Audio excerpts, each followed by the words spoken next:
Hi. This is weird. This is interesting. So I said this while we were off the air. I'm looking at the monitor right now, and Derek is here. I just dropped my phone. Derek is here, right? So I'm normally looking, but when I look over, Derek is also there. And it's really fucking with my symmetry, man. You guys are just the Spider-Man meme right now. Just It's...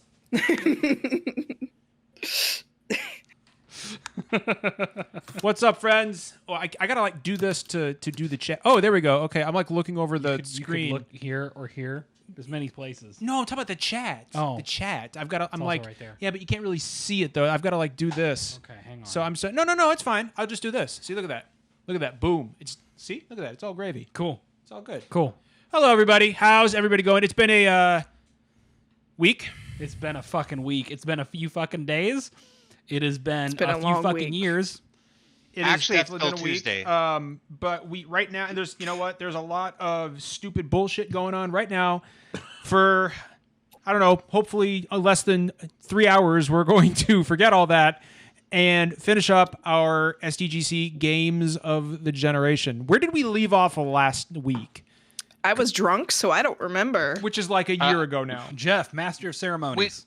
We left off. Well, I know with, where we left off. Breath of the Wild was the worst game of the generation. Is That that is what it was? correct. I Where don't we know. I left think off. that's wrong. I don't That was believe number you. 50. That's what's in my notes here. It says last edited by Finn. So, It was number 50 on the list. it was not numbered. Anyways, so we went through fake news. We're gonna do a fact check on that. Oh.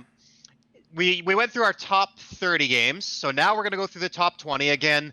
These are not ranked in a specific order, except for our top two. We have assigned them a gold star and silver star, if you will. So we're going to start with one of our top 20 games, and that is Overwatch. Wait. Stop. Oh, Okay. No. What's up, Ken? I had a request this time. Let's hear Okay, it. do the request. what's your The request? request Ken? is instead of going all three per person, go across the line for our third pick, second pick, and then first pick, so that it ends up being like the last ones we talk about are our highest ranked games. Does that make sense? Like That's last basically time how we- it is. Okay, cool. Carry on. Stop the count. Stop. The Stop. count. No. Oh, God. No, please. No. No. No. You gonna break Hey, John? we No, right? had people I can't do that editing right now. live last week. We allow voting to go as long as it needs. Yeah. I believe That's in so democracy. true. We were editing a Eagle sound. Oh, Jesus. I can't All take right. an All eagle right. sound. Well, where are we going with video games? Video games. So We got to talk about Overwatch. video games. Jeff, Am I you got the starting? list. Anyone can start. We're talking about Overwatch. I don't Done? have. Oh, is it All right, Overwatch? Overwatch. Whose pick was that? That was mine. That's why I Okay. said, am I starting? You elevated that from one of mine, right? That was one of my. Yes, I did. Yes. Brittany, why don't you? It was why don't one you of tell your us about Overwatch? 5. I bumped it up to what? Why don't you tell us? You Yeah. picked What Why is don't it? you So, start? what makes Overwatch so special? So Overwatch is a special game. It is one of the few games that I've picked up simply because of the look alone. It is such a pretty game right out the gate. And there's so many like good characters to choose from. You got lots of females. You got different people of color. You got John looking confused over there. No, the chat is being stupid. They don't know what they're talking about. Please continue. Okay. So it's just a That's the really fun official game. account. And Sorry. Sorry. Nope. Go ahead. Nope. The rudeness. Sorry. I keep losing my train. Sorry. of I'm sorry. This is thought. weird. I'm sitting right next to Derek, and it's weird. Please continue, Brittany. Who Sorry. do you think is doing it? All right. Anyway, so I like Overwatch a lot. It's one of the first games that I bought in a long time where I haven't sat and waited on it to see the reviews come out. I bought it right out day one. And from day one, it's just been fun. And I've said this before, but I love it so much because it's an easy, accessible game, right? Like you can just hop right in. You don't have to wait. And it's fun. Like my favorite FPS, and I know I'm going to get a lot of hate for this, used to be Halo Reach because it was so diverse.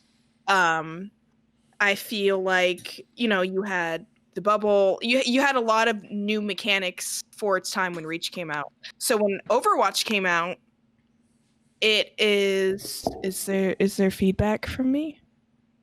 No, that's There's so much shit going on. Okay. So that's anyway, all so when on Derek's end. Don't worry about it. so when Overwatch came out, I played it a lot, grew to love it, and then Reach got re-released, and I was super excited to go back and play it. And I couldn't help but compare it to Overwatch. And I was like, it just, to me, the multiplayer hasn't aged well, because I feel like Overwatch is my favorite FPS multiplayer game now. It's super well balanced. You get a lot of diversity. Like, no matter what, like you can keep playing that game and keep playing different characters, and it's almost a different experience every time. And that's what I love about it. That's what keeps you going and makes it so fun. Also, the achievements are super fun to get in that game. The trophies.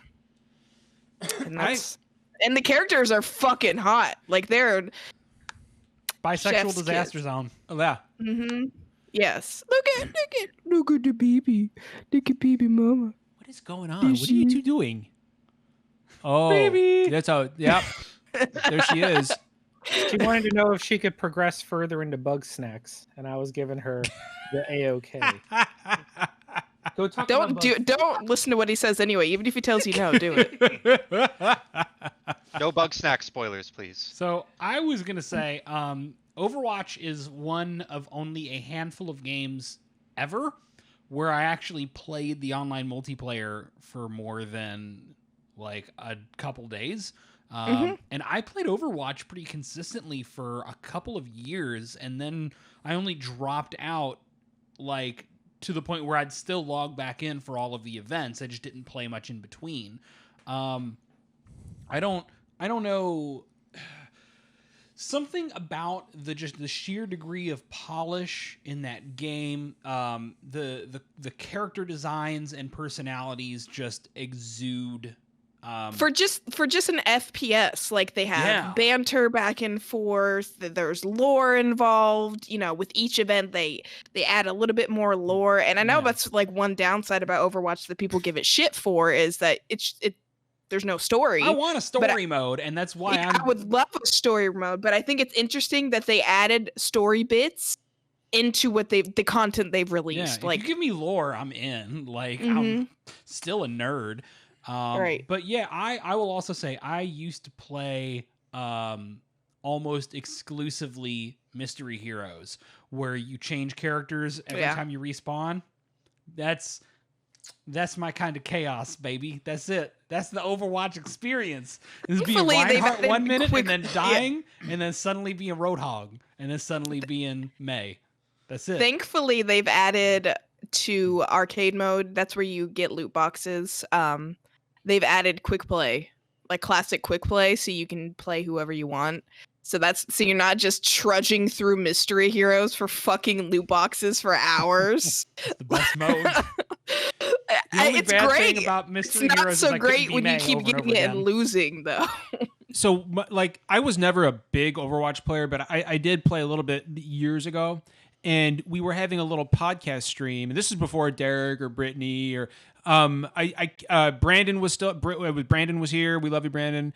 And a bunch of us were playing Overwatch together, and we were all Winston, the same team, and we were just running around going hello, Yes. and hello, and then out of fucking nowhere, in the chat. This was back when we were streaming on YouTube. Yeah. Oh no. And all of a sudden in the I chat, already know. a YouTube user named Lord Harambe showed up Of course. and said and we were winning, and he said, "Now make them remember Harambe." And out of nowhere, It's a dark period of Overwatch's launch. out of That's the nowhere, period of the and like, 2016 what are the odds that election, we're all too. playing Winston, and some dude comes in and just is like, make them remember Harambe, named Lord Harambe. I'm out of this podcast. There's zero. That's You can't. You're literally stuck with the person who created the podcast. It's Yeah. too late. I'm right here. You're right trapped in there with him, Derek. Shit. It's like the mafia. You don't get out. Mm-mm. Sorry. No. The only way out is if you're dead. But yeah, so I have a deep appreciation for Overwatch. I know that, like with anything modern Blizzard, there's a certain degree of disdain for it. Yeah, absolutely. Because I think And there's just for a good certain reason. degree of disdain for Blizzard at this point. But I mean, you Like, can't fault them for. I mean, they've given it a ton of support over the years. Like, Overwatch is an Yeah. iconic game of the generation. I mean, it inspired is. so many service games. It was a rare example of a service game working right out the gate and not needing to be fixed. Like, Yeah, you know, absolutely. and they never charged for any of the new heroes and shit. Like, that's still a big deal to me. Because I was like, this game is like 3 times the size it was at launch, and I've paid $0 into it beyond the $40 I spent on it for day one. So I don't have Yep. a ton to say on it. I didn't. It's like because I've talked about before. It's a multiplayer game, so I didn't stick with it. You know, I played it a little bit here and there. But I right off the bat, I have to give Blizzard shit for giving up on RTS games. I'm really mad that there's never going to be Warcraft 4, and they gave up on StarCraft. But hey, if people don't want it, and people don't play it, and people don't watch it, what can you do? But you know, the one thing about Blizzard games, maybe Diablo 3 was a little controversial, is that I think they all have a personality. They have a really strong identity. They have a really strong art style, and just they feel confident and they feel polished. And that's what I liked about Overwatch. Even though I didn't get super into it, I could immediately feel this energy and the spirit of this game, and that really came through in just all the yeah, like you guys said, the variety of characters and the voice acting and just the general aesthetic of the game. And the one thing I liked is I didn't play it that much, but like probably within my first few matches, I managed to like pull off a special ability and just like take out 5 people at once. And I was like, Play hey, the cool, this game. is fun. Like I just started it and I don't know what I'm doing, and I just did something cool. And that's what, if I do stick with a game, that's the kind of reward that will make me try to get better, when I have that immediate little bit of satisfaction. It's kind of like, okay, you did something right, keep going. It's really much harder to get into a game when you kind of just feel like you're just being beat into the ground from the start and you never have a chance. And I think Overwatch feels very accessible, and that's one of its strengths. Well, plus I would say that, like, you know, people give Blizzard a lot of shit, but Overwatch is kind of a watershed of the industry for representation. yeah. I was just about to say that. That was going to be my last comment. Is it has really great Brittany, I don't want to steal your representation. thunder, please. No, that's the last thing I was going to say. Is it has great representation, not just with females, but they have Symmetra is an OCD character. She's on the who, spectrum too. Yeah, she's right? on yeah, the spectrum. she has autism. She's on the spectrum. You know, you have lots of POCs. You have lots of Black people in that game. You have lots of different races, and if your biggest complaint when you release new characters is that it's too many female characters, that's a plus in my book. Like you, because most of the shit you get is dudes. So they kept releasing new female characters a lot, and people were getting mad about it. And I feel like if you're making people mad because you're releasing too many female characters, then you're doing something right. Mm-hmm. That's what I got on that. Yeah, Yep. I got nothing else on Overwatch. Not my kind of game, but I do appreciate what it's done as far as forwarding, inclusion and diversity in games. I feel like Overwatch is really the first game, one of the few games this generation to really make big strides in that area. Yeah. Shout out to Overwatch, but we're gonna move on because we're currently on pace for a 5-hour show. Shit. I'm sorry. No, that's fine. It's just like some games only one person's gonna talk about, right? But like a lot of us played Overwatch. And thank you so, to Thankgrid in chat for the sub. Appreciate that. So our next game up is Titanfall 2. All right, I'll take this one. It's a good. Because I'm pretty sure this is mine. One of mine too. Fuck, I love this game. This game is super fun. It has everything basically that you could want from an FPS. There's an amazing campaign. The co-op mode is super fun. The multiplayer is excellent. This was Respawn's first single player game that they did. The first game they did was the original Titanfall, which was only on Xbox and PC. This one was a multi-platform game, and it had a full campaign. And like, we haven't gotten too many of these like all killer, no filler FPS campaigns this generation. And then all of a sudden Titanfall 2 drops, and it's basically that, but with way more variety than you would expect. It's almost like a Mario game in some ways. Yeah, there's a lot of platforming to it. You're like, running super fast, wall jumping, double jumping, taking zip lines up and down, really cool weapons, and you have a giant robot best friend. And BT is my friend, and I miss him, and I want BT to come back. Pilot. BT actually stands for Best Titanfall. But yeah, also this game is like $5 regularly. So if you don't have it, throw them $5 and maybe we can actually get a Titanfall 3. Yeah, play this fucking campaign, y'all. It's so good. Can I just say that Titanfall 2 has one of the best overall stages that I experienced. One of the best gameplay segments that I've experienced this entire generation was the stage with the campaign level of any shooter. What's that? Best campaign stage of any shooter this gen. Yeah, no, absolutely. And it was Affecting Cause with the time travel and the portals, and so that was cool. that to this day I still think about that, and how well it used that mechanic, in combination with the wall running and the wall jumping. It wasn't a very long level, but it was still one of the coolest things I experienced this gen. It was a Valve level good game design. Yeah. Like it reminded me of the best elements of like Portal 2 or Half-Life 2. I mean, it was just... I gotta come out with the spice. I'm sorry. I gotta come out with the spice. Oh, no. Titanfall 2 is a very good game. It's very well designed. It's a perfect length. It's very polished. I liked it, but none of it really stuck with me. I didn't like the aesthetic. I just felt it was very generic.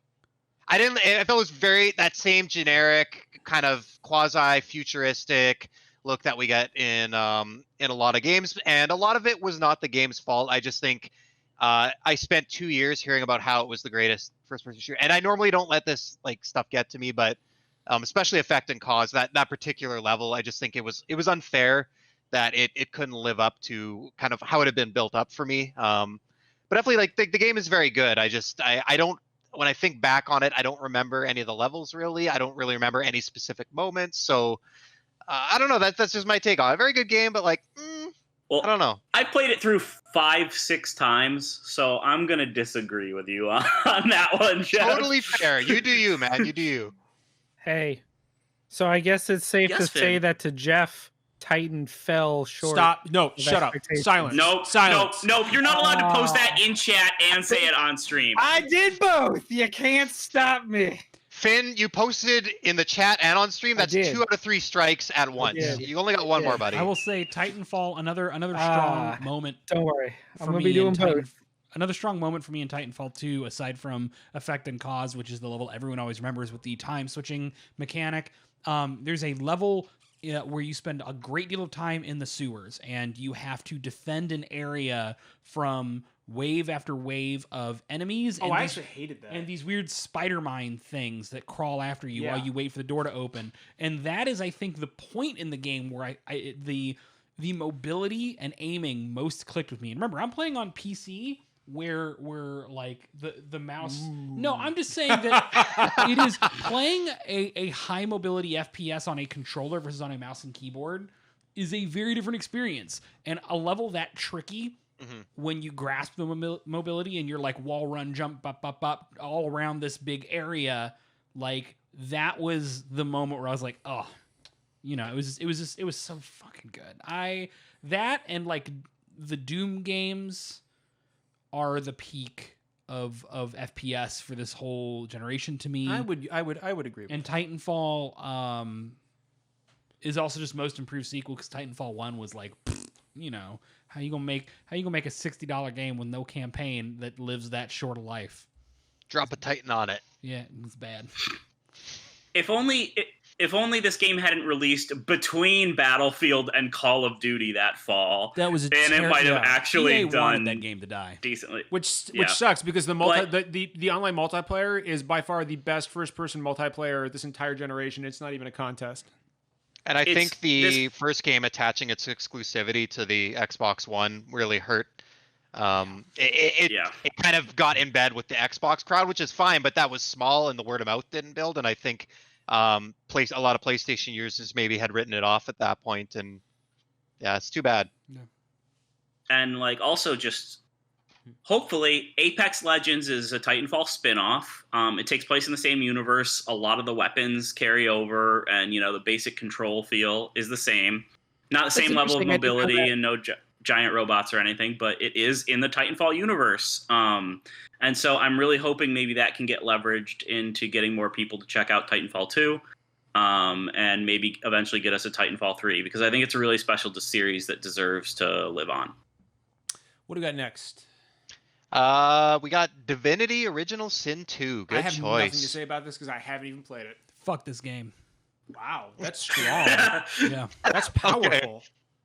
All right, so that was Derek Divinity obviously Original didn't Sin have a good 2. experience with it. This is me. So, Divinity Original Sin 2 is probably my favorite gaming experience this entire gen with friends. Usually I gravitate more towards single player experiences, but I played this game with 3 of my friends from back home in New Orleans. And we played through the entire game as a 4-player co-op session, and it was a ridiculous clusterfuck of fun and shenanigans and just trolling each other, because the way the game systems all interplay with each other, if you think you can do it, you probably can. I played as a water mage, and I would love to just go and cast rain on everything just so that I could then either freeze or electrocute everything in my path. And my friends would always be trying to like rogue his way and stealth his way through things, and I'm like, nah, I'm actually going to trigger everything because I accidentally cast rain on everybody and aggroed everyone. And you would just hear randomly, because you can go off on your own, it doesn't matter, you don't have to stay together, we would all be exploring, all of a sudden you would just hear someone on the mic go, ah fuck, and we're like, oh no, and it'd be like, this That's the person thing. entered combat, and you're like, oh no, and then you gotta run. But I love it because even if they're in combat, they can literally just wait because it's turn-based, and the rest of you, if you're not in combat, still have free reign, so you can position yourself and situate and get things ready. The amount of opportunities and freedom this game allows is something I usually don't like in my games, but I loved the ways you could do quests. There was so many different ways around things, and with 4 people throwing ideas and off the wall and seeing what sticks, like, we loved it so much. The same 4 of us are, this is why we chose this game to be our Extra Life charity game. We're going to replay it, all new characters, but let chat decide every option for us. Oh God. And I know it's going to be terrible, and I cannot wait. It's going to be so bad, but I had so much fun crafting my character and having all my friends craft theirs, and we try and figure out all these puzzles and combat encounters, and everything about Divinity was just phenomenal. And it is the sole reason I never really played or enjoyed the first 2 Baldur's Gate games, but Baldur's Gate 3 is now like one of my most anticipated games to come out of early access because of the strength of Divinity Original Sin 2. Boom. So all right. the game connected with a lot of people, clearly. Like, I know I have a strong negative reaction to this game, but I Isn't it because recognize Martha killed everybody? me and Martha, like, this almost broke my relationship apart. All right, my God. playing this game co-op, it was a bad time. Also, the game, I tried to help a dog, and the dog was mortally offended, and I had to kill the dog. That's not a great time. But Ghost dog? no, just a dog on a beach. I tried to feed him, and he got mad at me because it was a people part. And I was like, it's the only meat I have come across to feed you. I have no reason. How do you recognize it? Like, I don't. Blah, blah, blah. And then he needed to kill me, and I needed to kill him. Look, Divinity Original Sin is to me, it is like the ultimate open-ended. You want to do that? Fine, kind of RPG, and like that's gonna appeal a lot to people. That, like, if you can think of it like you said, Finn, you can probably do it. But it also means that, like, if you come in with conventional RPG logic, you are going to fuck up so bad, so repeatedly. And the difficulty curve is brutal. I didn't feel that way. Maybe it's because with 4 people, I don't know, but like, because my guy could summon these little imps, Yeah. and also totems, and depending on the type of ground you summon them on, they had different elemental properties. So half the fun was me casting something on the ground to change the elemental property. Like if we knew there was a bunch of highly mobile rogues or something, I would pull up a totem or a golem on oil, and then I would be able to slow them down while at the same time allowing my friend's polymorph character to fly over to him and then dragon breath and it combusts them into flames. And it was just, that's the kind of cool shit that I just loved. I admit that, like, again, the person I got to play the game with was Martha, and Martha and I are very different RPG players. Martha solves most of her problems with murder, and she is a hoarder, like a major hoarder in video games. Oh, is that worth 1 gold coin even though it's 10 pounds? I'm going to pick that up, and then when my pack is at limit every 5 minutes, I'm going to take the 15-minute trek to the merchant to sell everything for 13 gold so that I can get it. Like that's and she has all kinds of fun with that, and I hate it because I feel so held down. So we're very diametrically opposed types of players. And it's not a good team dynamic for a game like Original Sin 2, which absolutely lets you fuck each other over and hold each other back. So you just need someone that is a rogue and can steal everything, and then it doesn't matter. You don't have to worry about gold because you're just stealing from every single vendor. You're stealing everything you would have bought anyway, and then you're stealing all their gold, and the suddenly hoarding is really the main problem. But So I tried to play this game by myself, and what I kind of knew and what I'm learning now is that I'm just too stupid for this game. I'm sorry. Like my experience with the game was like spending an hour in the same area just trying to figure out what to do next to progress, and then kind of figuring it out and then doing the same thing. So after 10 hours, I had like 30 minutes of progress. And like you said, I respect the open-endedness, but it felt a little too obtuse for me. So I mean, it is what it is. It's just not a game for me, and that's fine. But I respect it. It did not catch on with as many people as it did for no reason.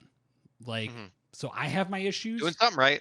But I recognize, like, it may be a divisive game to some degree, but the people who like this game love it to death. And Look, that's a big deal.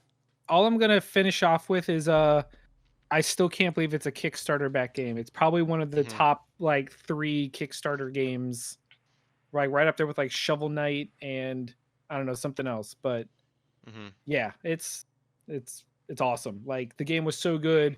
Dungeons and Dragons were like, here's the Baldur's Gate license. I just want to check in with John. He looks like he's cocooned. Well, John, just drove like a gajillion hours. Why don't you pick John's game so he can talk and wake up a bit? We're talking about Divinity, and I just kind of passed out. We're about to talk about a much worse RPG. I think Jeff, why don't we talk about queuing that Traveler? joke up for a while, actually. We're gonna stick with the order we have. I'm glad we stopped with Divinity because my arms were really falling asleep, and I'm like, oh god, I can't do this much longer. That was convincing. Was it really? Yeah. It was very. I thought you were tired. No, the whole time I'm like, oh god, this hurts. You look like a little smooth sleeper. I do think the next game is Derek's, but I know Derek had a lot to say about Divinity as well, so I'm just going to pull an audible here, and we're going to switch. So the next game is actually mine, but I want to hear John's take on it first, because this game is called The Witcher 3. And I would like John to kick us off. John, we just want your honest, unfiltered thoughts, buddy. So I think The Witcher 3 is the most overrated game this generation. I like spicy takes. Silly John, I don't that's think not Breath of the Wild. I don't think it controls well. I think the UI and menu is absolute garbage. Trying to control Geralt when he is on Roach. He's gonna bring up peanut butter. No. It's like trying to control an excitable 2-year-old after they've snorted a line of Quick. Like that's what it's like trying to control that fucking horse. And Geralt, I'm sorry, you don't turn. When Geralt turns, like normal human beings, they just turn. They just turn. Geralt turns into fucking 360. Is his name Geralt? I agree, Twiggy. I agree. It's nonsense. Twiggy is barking at your terribleness. I will say this. The Bloody Baron quest is the best side quest this generation. The Bloody Baron side quest is a narrative that rivals some full games. And the voice acting is top notch. Also some of the best DLC of this generation. And I went around for a week making axis symbols at people, and they had no fucking idea what was happening. Like, that's the best thing I can say. I think that one's on you. I think that one's on you. I don't think that one's on the game. I didn't play Witcher 3, so I don't have I'm walking around to people like... I haven't played the last 3 games, so it's really interesting just to sit back and let the boys go at it. I think it was massively overrated. I put 35. I made it all the way to Kaer Morhen, so I feel like I did my You gave time. it a fair shake, man. You gave it a fair shake. So yeah, it's your Breath of the Wild. Mm-hmm. The chat's like, you're overrated. You know what, man? Fuck that. Chat's on the right side of history between Witcher and Sunset Overdrive. Chat's got your number, John. I am not overrated. I'm actually honestly more interested in your guys' opinions on these games than my own, because I know how I feel about them. But I know how I feel about it.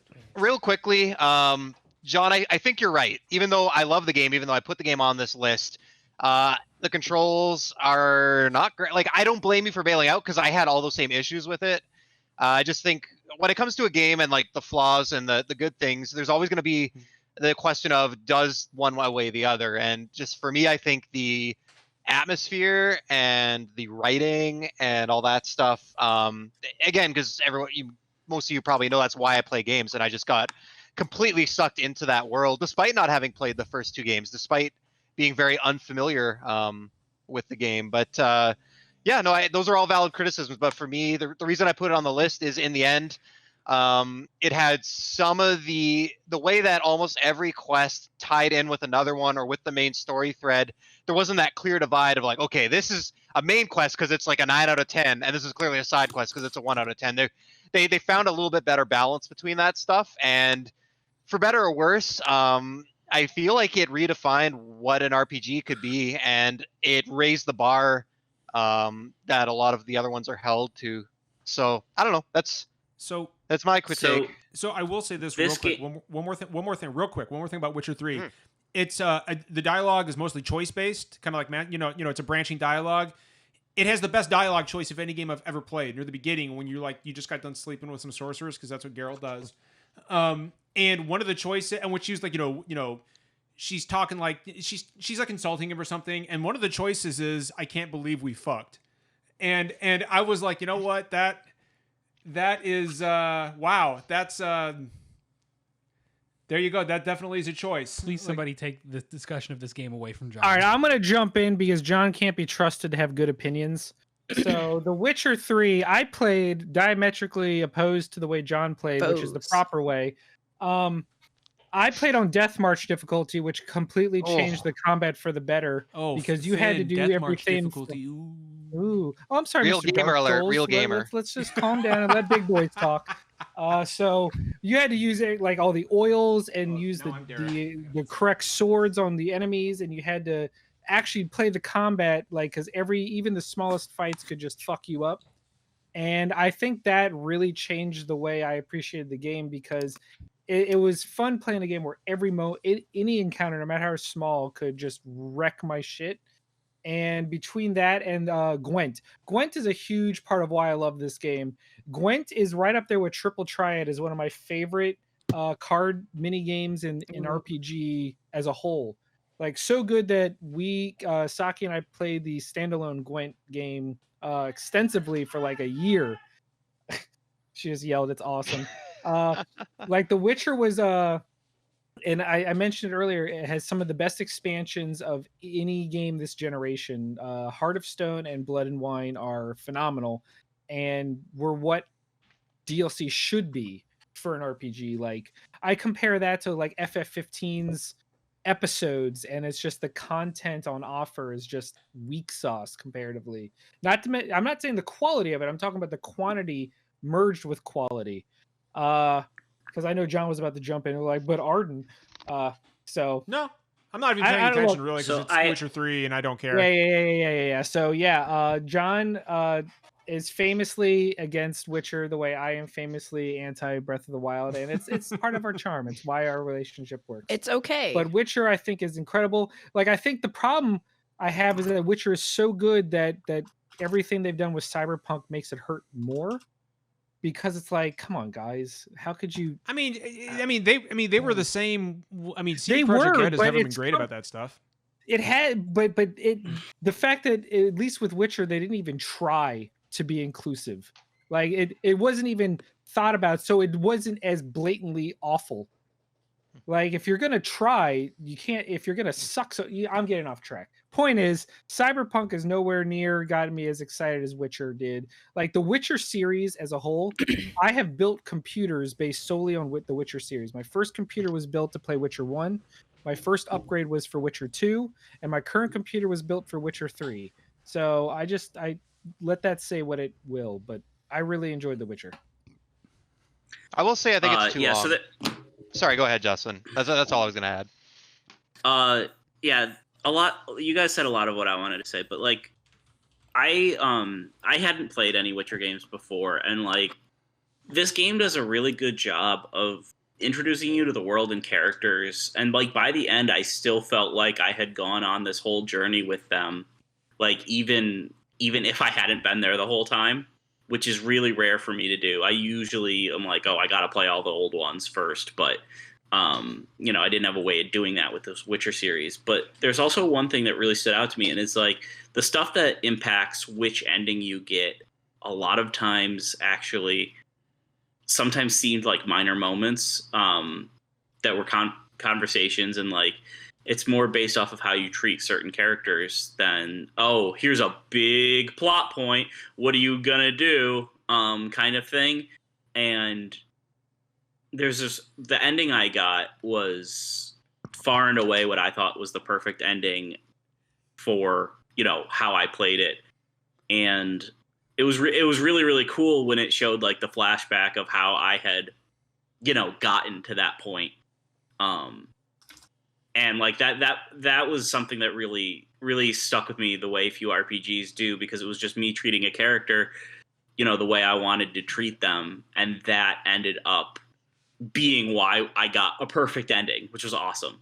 So I don't know. I thought Witcher 3 is a really, really cool game. I could probably talk about it at length, but yeah, it was just a super cool experience. And yeah, I'm also bummed out that Cyberpunk just looks really unappealing, especially after how much I enjoyed Witcher 3. All right, what do we got next? Next up is Monster Hunter World. This one is Derek's. Yet Yeah. another one I don't have a whole lot to say about. Yes. I have lots happy to about say that? about it, and it's not great. Ooh. Now, hang on. Here's my question: is this as somebody who has played other Monster Hunter games and prefers them, or somebody who tried to get into it? Brand new. Brand Brand new. Okay.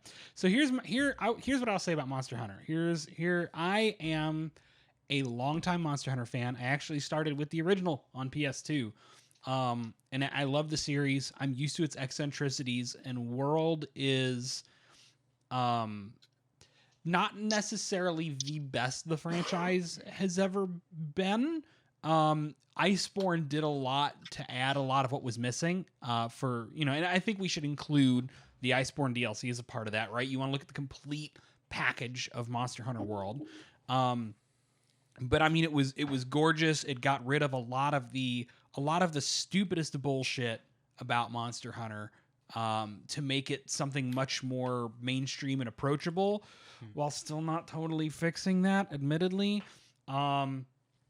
I know that there are some frustrations a lot of people have with it as a service game, where like you finish the campaign and there's not a whole lot to do outside of the same hunts over and over again. Well, didn't classic Monster Hunter fans have like issues with the UI too, and like some of the design choices, like gameplay wise? Like, because I know Nick had big problems with World. So a lot of what I hear complaint wise from classic Monster Hunter fans is the game is admittedly kind of drab aesthetically. Monster Hunter is usually historically it's been all over the place for the last couple of generations of games. It's been a very colorful series. Weapon and armor designs are very big and colorful and weird and out there. And World has a bit more of a toned down aesthetic in terms of like the outfits, the weapons, even just the color palette. But I mean, like gameplay wise, like the combat is the best Monster Hunter has ever been. You know, it's... See, I was actually thinking about firing up Monster Hunter Generations tonight before I go to bed. Yeah. Like, on my Switch. I like Generations. But I mean, like I said, World just it trims a lot of the fat. It gets rid of a lot of the stupid shit. And not all of it. Not all of it. There's a certain amount of dumb that I think is inherent to Monster Hunter. I remember matchmaking being a problem in the beginning. Yes. I think my biggest, if you want my big complaint, my one thing that I think holds it back from true greatness is it is a very multiplayer oriented game. And if you want to start playing this game, you and a friend both getting into Monster Hunter, multiple of you getting into Monster Hunter wanting to play together, A, matchmaking's kind of shitty, and B, trying to only one person. I'm trying to think how to put this. You can't do a multiplayer version of a story mission until you've already seen the in-mission cutscenes.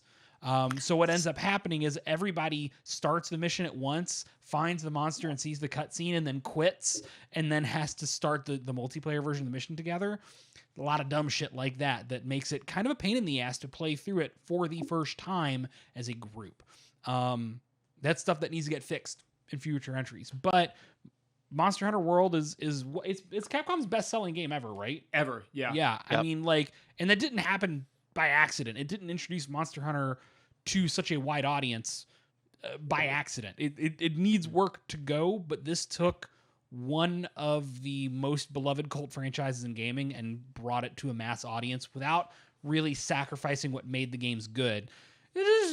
It introduced a couple new snags in the attempt to be bigger than it is. Counterpoint, Brittany. Okay. So, like I said, I promise was not new cry. to the series.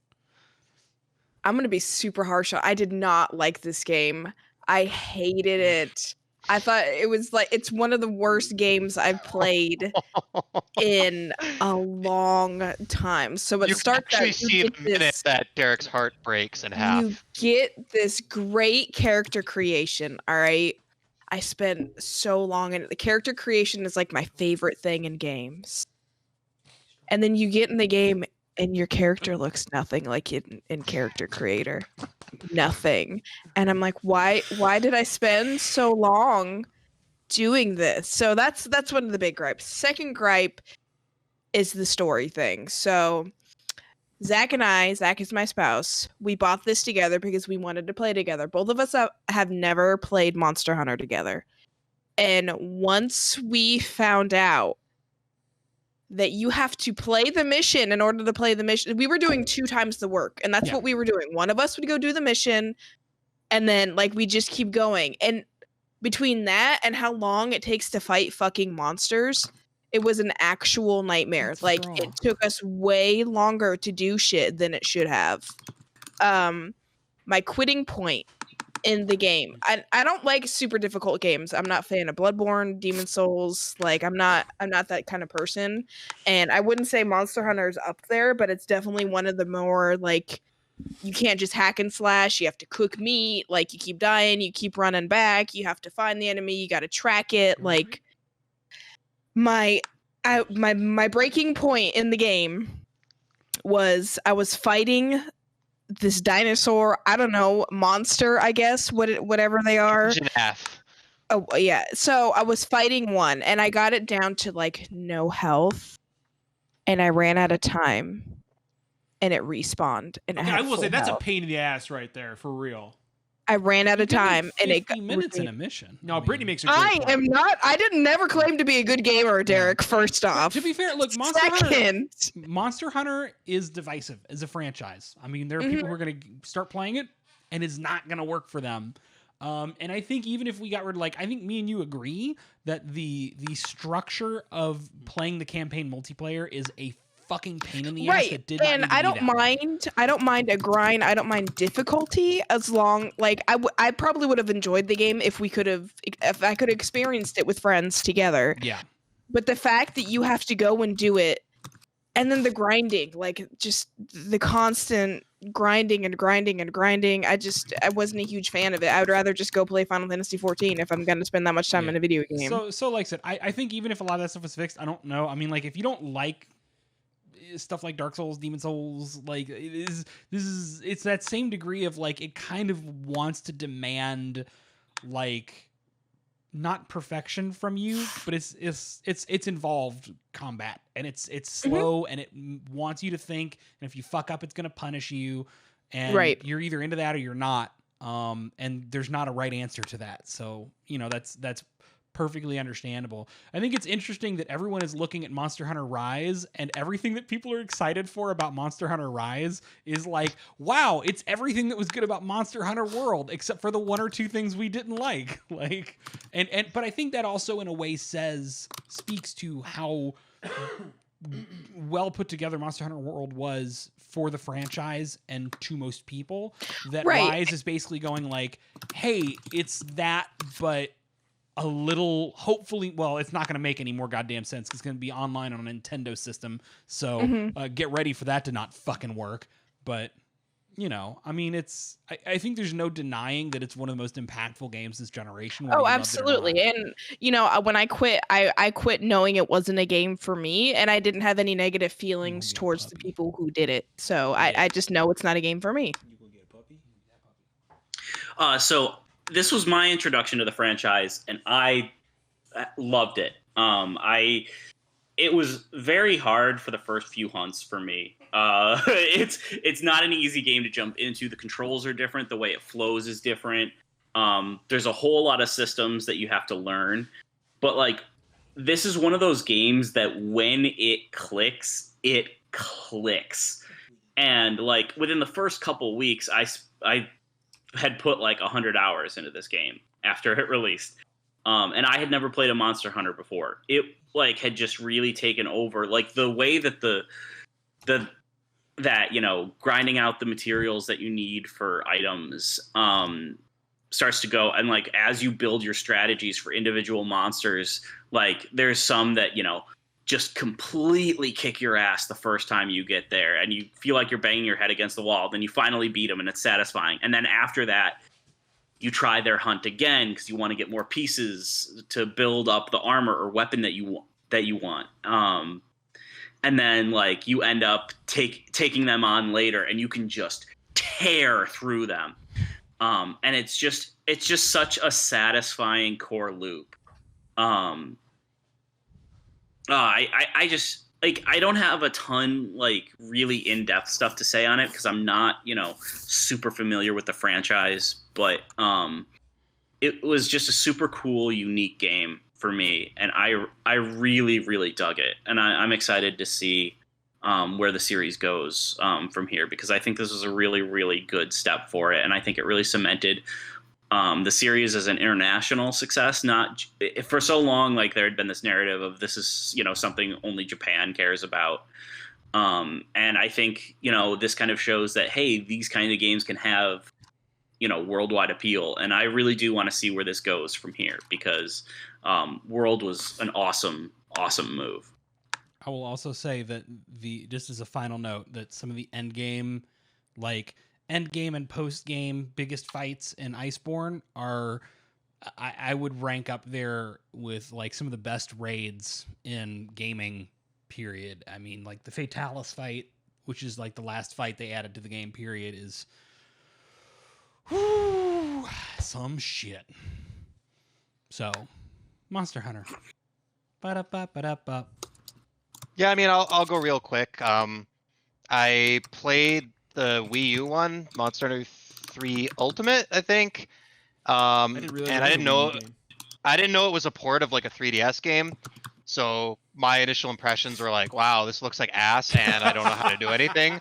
So when I hear that Monster Hunter World looks drab, I'm like, what the fuck are you smoking? Like, this game looks fucking amazing. It finally looks like a modern game.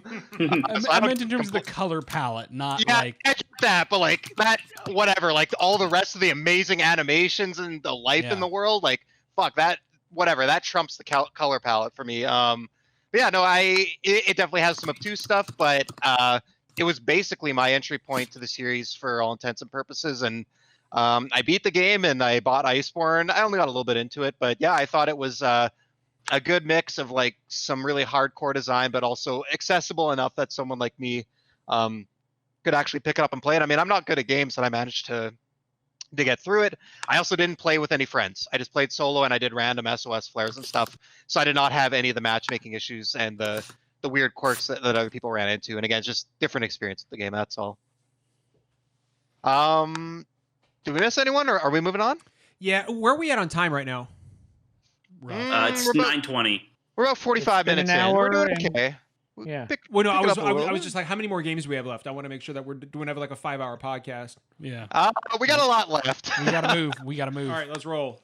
John, I think this is your pick. We got Octopath Traveler on the list. Shocker at JRPG. I know, right? It's really weird. It's so unlikely. Believe it. It's I waffled between that and Call of Duty remake, but you know me and Call of Duty games. No, Octopath Traveler for me was basically, and I'll make this short.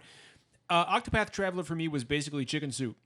It was a it's been a weird past several years, and honestly, it visually really evoked those old school Super Nintendo JRPGs for me, only in a beautiful, basically pop-up book aesthetic. To me, it's the most beautiful game this gen, hands down. Just because of the way it's got some of the most beautiful, detailed sprite work I've ever seen.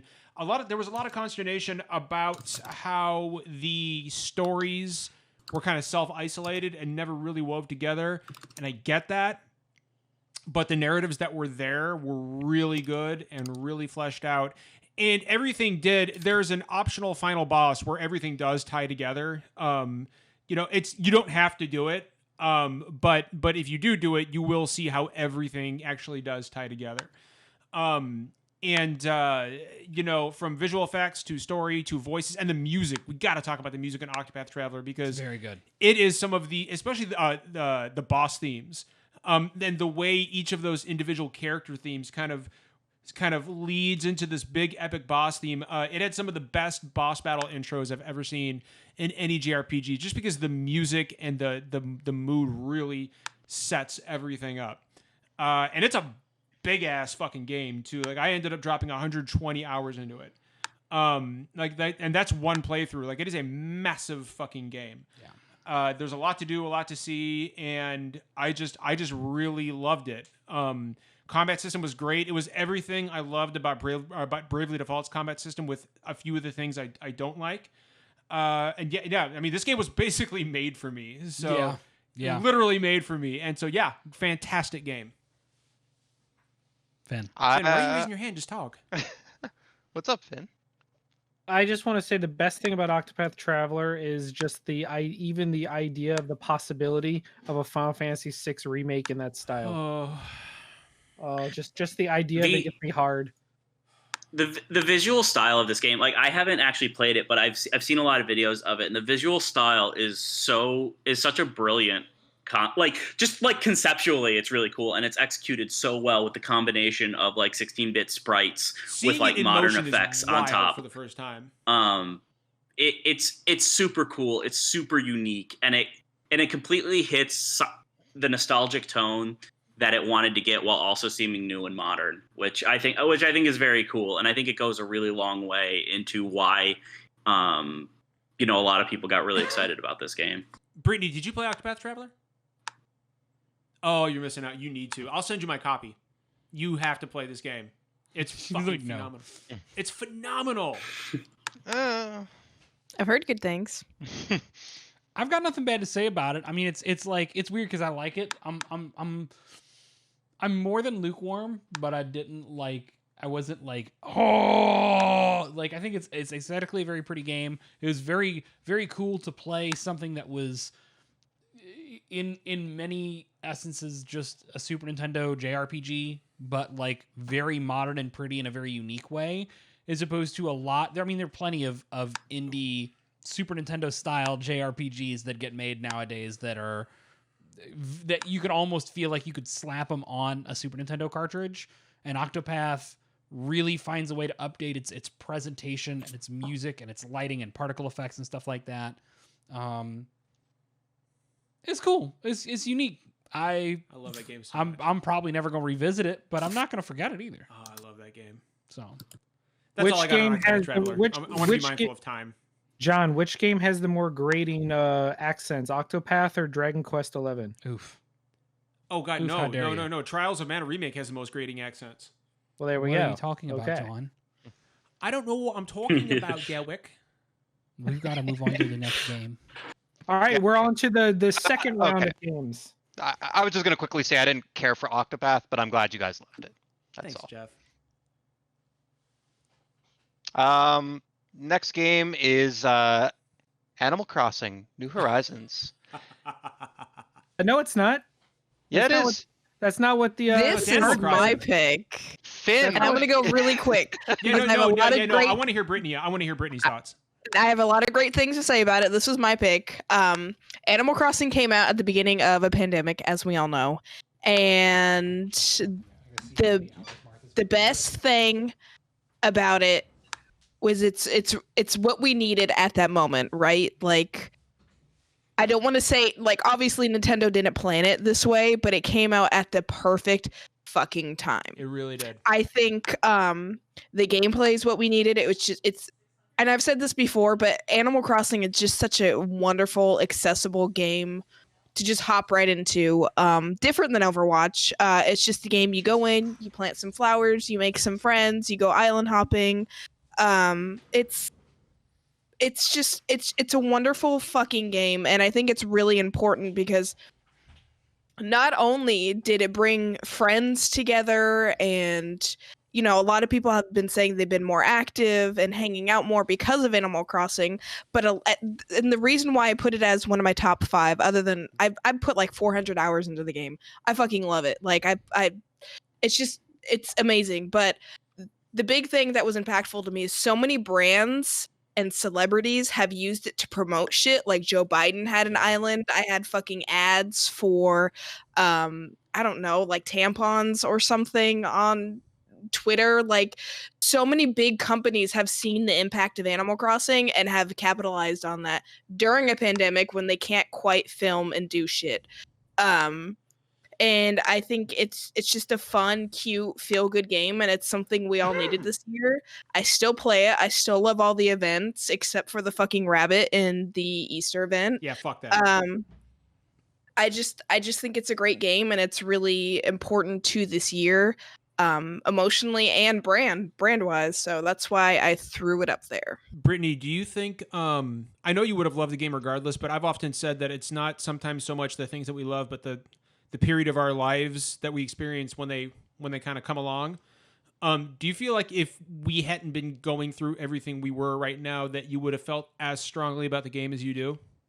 It's hard to say because I had so much time to put in Animal Crossing because of quarantine. I don't know if I would have gotten as invested. I don't know if I would have, because there was a time where I got burnt out. As soon as I unlocked terraforming, I got burnt out, and I was like, so many people are making these incredible islands. Like, I'm never going to be able to do that. So I stopped playing for a little bit, and then I was able to hop back in because I had nothing better to do. So it's hard to say. Like, I was going to love it regardless. Would I have put as many hours into it? I don't know. I've kind of stopped putting so much energy into it now that I've, started back working full time, got a new job and everything. So it's hard to say, but I still really just love the game. It's become one of those games. It's not really a coping mechanism anymore so much as it is, I'm going to pump a few hours into Animal Crossing this week. Right, exactly. Right. And it's just like, it's hopping back in, talking to friends, see what's happening. Like, Love it or hate it, you have to just agree that Nintendo could not have gotten any luckier with circumstances. Not saying it's good that COVID happened, but for Animal Crossing, it was the perfect storm of scenario and Absolutely. circumstance that turned a game that gave everyone a desperate outlet of wholesomeness and just escape at a time when everything was at its peak craziness Plus, it's already And sold what? no one 20 could really million predicted fucking that copies, when something like that? Nintendo delayed it from It November sold to March, out Switches. Like that alone. Like it's sold For months. for Yeah. months. Like it needed to be up here, regardless how you feel about the game. It's such an important game of this generation. Well, I mean, if Animal Crossing, if that This- franchise wasn't in Nintendo's top 3 most important, it is now. So Yeah. So Finn, what you're This saying? is one of those. Go ahead, Derek. Okay. I can say, so Finn, what you're saying is Nintendo invented COVID to sell copies of Animal Crossing. In order to make my girlfriend put 600 hours into Animal Crossing this year, This is true. so that I couldn't introduce her to any other video games. I'm just saying, QAnon has an AN in it, and Animal Crossing starts with an Fiance. AN. Wake up, sheeple. God. Still getting used to saying fiance. Anyway, guess- This is one of those games that like Oh. I can tell it's not my thing, but like just seeing like all my friends that love it just be so like happy with it, and like I love seeing everybody's updates and stuff from their stuff. Like it's not something I would think I would really like to play myself, but And that was a big part of quarantine, was just like yeah, looking at everybody else's screenshots and seeing how, like, that was really important, was seeing how happy this game Yeah. made other people. Like, just seeing like my friends having a good time and like posting funny stuff on Twitter was like a highlight of, while I was absolutely. like stuck in my house by myself, even if I wasn't playing the game. The launch of Animal Crossing will be like one of the only highlights of this year for me. I'm sorry. Now I've just got this image of Tom Nook being like, be honorable, build a civilization, crush the snakes between your feet. Get behind me, Satan! they're putting chemicals on the island that turn the friggin' villagers gay. Finn got something to say. Finn. Just wanted to point out that I had a really fun goof plan, but Jeff messed it up by not looking at the official sheet. Last week during the show, I replaced Animal Crossing with Dragon Ball Fighters on Did Brittany you? Blitz. And I wanted Jeff to be like, and next up we have Dragon Ball Fighters, and then Brittany would be like, what? I didn't pick that. I'm like, yeah, that's so weird. Who would have done that? And it would have been hilarious, Yeah. but So it didn't what- happen because he didn't look at the list. Subtle. Well, Finn is playing 2-dimensional chess. I was playing 4-dimensional chess, and I anticipated there would be tampering, so I Just saying, would have been I'm great. playing- to a I'm separate playing Kinect document. 4. Yo, and everybody was about those stocks. Like, that was fun. Like, for the first I'm few sorry. weeks. Did you say stocks? I think you mean stonks. Stonks. You meant stonks. That's I what you guess meant. after many years of Twitter campaigning, which I'm sure at least John remembers, most people remember my tweets. I think it was basically literally every single Oh yes. fucking event for 5 years. It was where's Animal Crossing. Just as I will be remembered for my Metroid Thirst tweets, you will be remembered for your Animal Crossing Thirst tweets. it was a rough road, So my history with Animal Crossing is weird. I played the GameCube version. I think probably the original Western release at my friend's place, and fell in love with it. And I was like, all right, this game's really cool, and I love it. Surely there's gonna be another one soon. And then kind of nothing. I didn't own a Wii, and I bought a Wii U because I was like, surely an Animal Crossing game's gonna come out, and it came out for the 3DS. So I bought a 3DS, and I couldn't play more than a few hours of it because the ergonomics of that system just destroyed my hands. So here I am with a franchise I adore based on only a few hours of experience, and I waited a fucking decade for another console release that I could play on a TV with a controller. I think there was some sort of mini Animal Crossing game release for one of the other systems, but For basically, mobile. yeah, this was the first true Animal Crossing full-fledged thing. I mean, So I to be was just so fair, happy. playing anything on the 3DS is like glaucoma vision. So Yeah. I mean, there's not much else I can say about it that hasn't already been said. my It's eyes bleed. just a super charming game. It's just a great way to just exist in this little world and feel warm and do kind of mundane things, but just have your own little project to take care of. There's a few things that just really drove me nuts about it, which is just because everything else is so awesome. Why the fuck can I eat 10 turnips at once? Something I would never want to do, but I can't. Well, But I can't eat 10 apples. I can only eat one at a time. just food for thought. That's all I have to say. I just love the fact that it like you can eat 10 apples and then go sit on the potty, and your apple count will slowly drop as you're dropping massive shits into the toilet. You can actually take a shit in Animal Crossing. This is true. There we go. There's the highlight. That is why this game is part of the Congratulations, list. You can take a shit. You fucking ruined Animal Crossing. Hey, you know what? I'm jealous of I'm jealous of the villagers for their ability to do that, okay? I think we're done. Has anyone else got anything else? No. All right. What do we You got can't next? top poop. Next up is Wolfenstein: The New Order. You know what? I guarantee you this is a Justin game.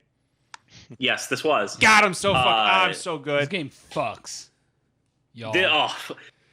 I think I put like almost all the FPSs on this list, except Overwatch. But yeah, so Wolfenstein New Order. This game fucking blew me away. Like, so this is a Blew game Nazis that away, I was gonna too. say, like, you blow Nazis away. this is a game that I picked up just because I thought it looked kind of cool, and it was back in like May 2014. There wasn't a lot of stuff to play on PS4. And so I picked this up, and like I remember, there wasn't too much hype behind it or anything, and I remember like me and a couple other people had picked it up and were discussing it like on some forums and Twitter and stuff, and we're like, guys, this game rules. I was not expecting like the merging of kind of some of the ridiculous like alt history Wolfenstein stuff with just really deep reflective Yeah, it was dialogue. real. Yeah, Like BJ Blazkowicz As is well like as a just defining protagonist of the generation. yeah. No, Yeah, I was not expecting that. Like when you're storming, Death's Head's castle in the beginning, I was not expecting like death at the door, knocking again. Can't greet you today, old friend. I got a battle to win. I was like, wow, this is like He's a grim ass game. yeah. Yeah, it was a game that it's had so this is one of those games that has had a huge personal influence on me. It's really informed my own writing as well as other stuff. Like I just loved the tone of it. The fact that it was able to take a silly franchise and still be silly at times. Like there's still tons of jokes peppered throughout all of Arcane. Not Arcane. Well, Arcane helped with Youngblood, but Machine Games take on Wolfenstein. Like they're still silly at times. Like, but they're able to be really socially conscious and really relevant to our time, unfortunately, given the subject matter. But they're super fun FPSs that live up to what Wolfenstein was known for, while also just being just incredibly smart. And it's something I'm not going to forget this series very soon, because it's just in like pretty much any type of any form of media. Like they just completely nailed the tone and presentation and dialogue for like what I strive to be able to do in my own work. And it's something that's going to stay with me for a really long time. I too strive to blow Nazis away. I will say that I mean, the game is fucking good. The writing is way better than you expect it to be. Gameplay is good. The aesthetic is good. It's just straight up good. One of the best FPS games, like period. Not just of the generation, I will argue. But I will also always remember Wolfenstein, the New Order, for the fact that for the outrage against it, for the fact that they made. I went back and forth Nazis, between which one to post. Like they're so close. Yeah, it's honestly it's part of the same experience in a lot of ways, but it made gamers mad because it was very political to just kill people you have political disagreements with, aka Nazis. And I think that was a good watershed moment for gaming discussion on social media, and we all just went like, oh, it's full clown mask. Okay, cool. Like we just can ignore you all now forever. So. I just want to say SDGC has no good dog quota. There are unlimited good dogs allowed. Yes, that is correct on this podcast. True. Yes. Jeff is gone, so we don't know. We don't know what's I'll next. go You know next what? under the order. Let's talk about Final Fantasy VI. No. Yes. I can turn his mic So- on Jeff, come right back. here. I will Jeff, say- Final Fantasy Jeff, VI come was back. released. Jeff. in, Celis's Jeff, can you hear me? story arc is one of the best in games. It was one of the first times that a female character was portrayed as a military leader, as a general. She was badass. You know, no, did I freeze? I don't know.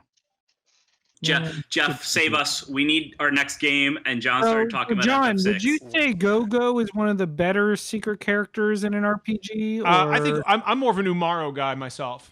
What Are the you? fuck are we talking about? trash. Jeff, the please take us to the next is game after Ori and the Wolfenstein. Will of the Save us. Wisps. Ori and the Will of the Wisps.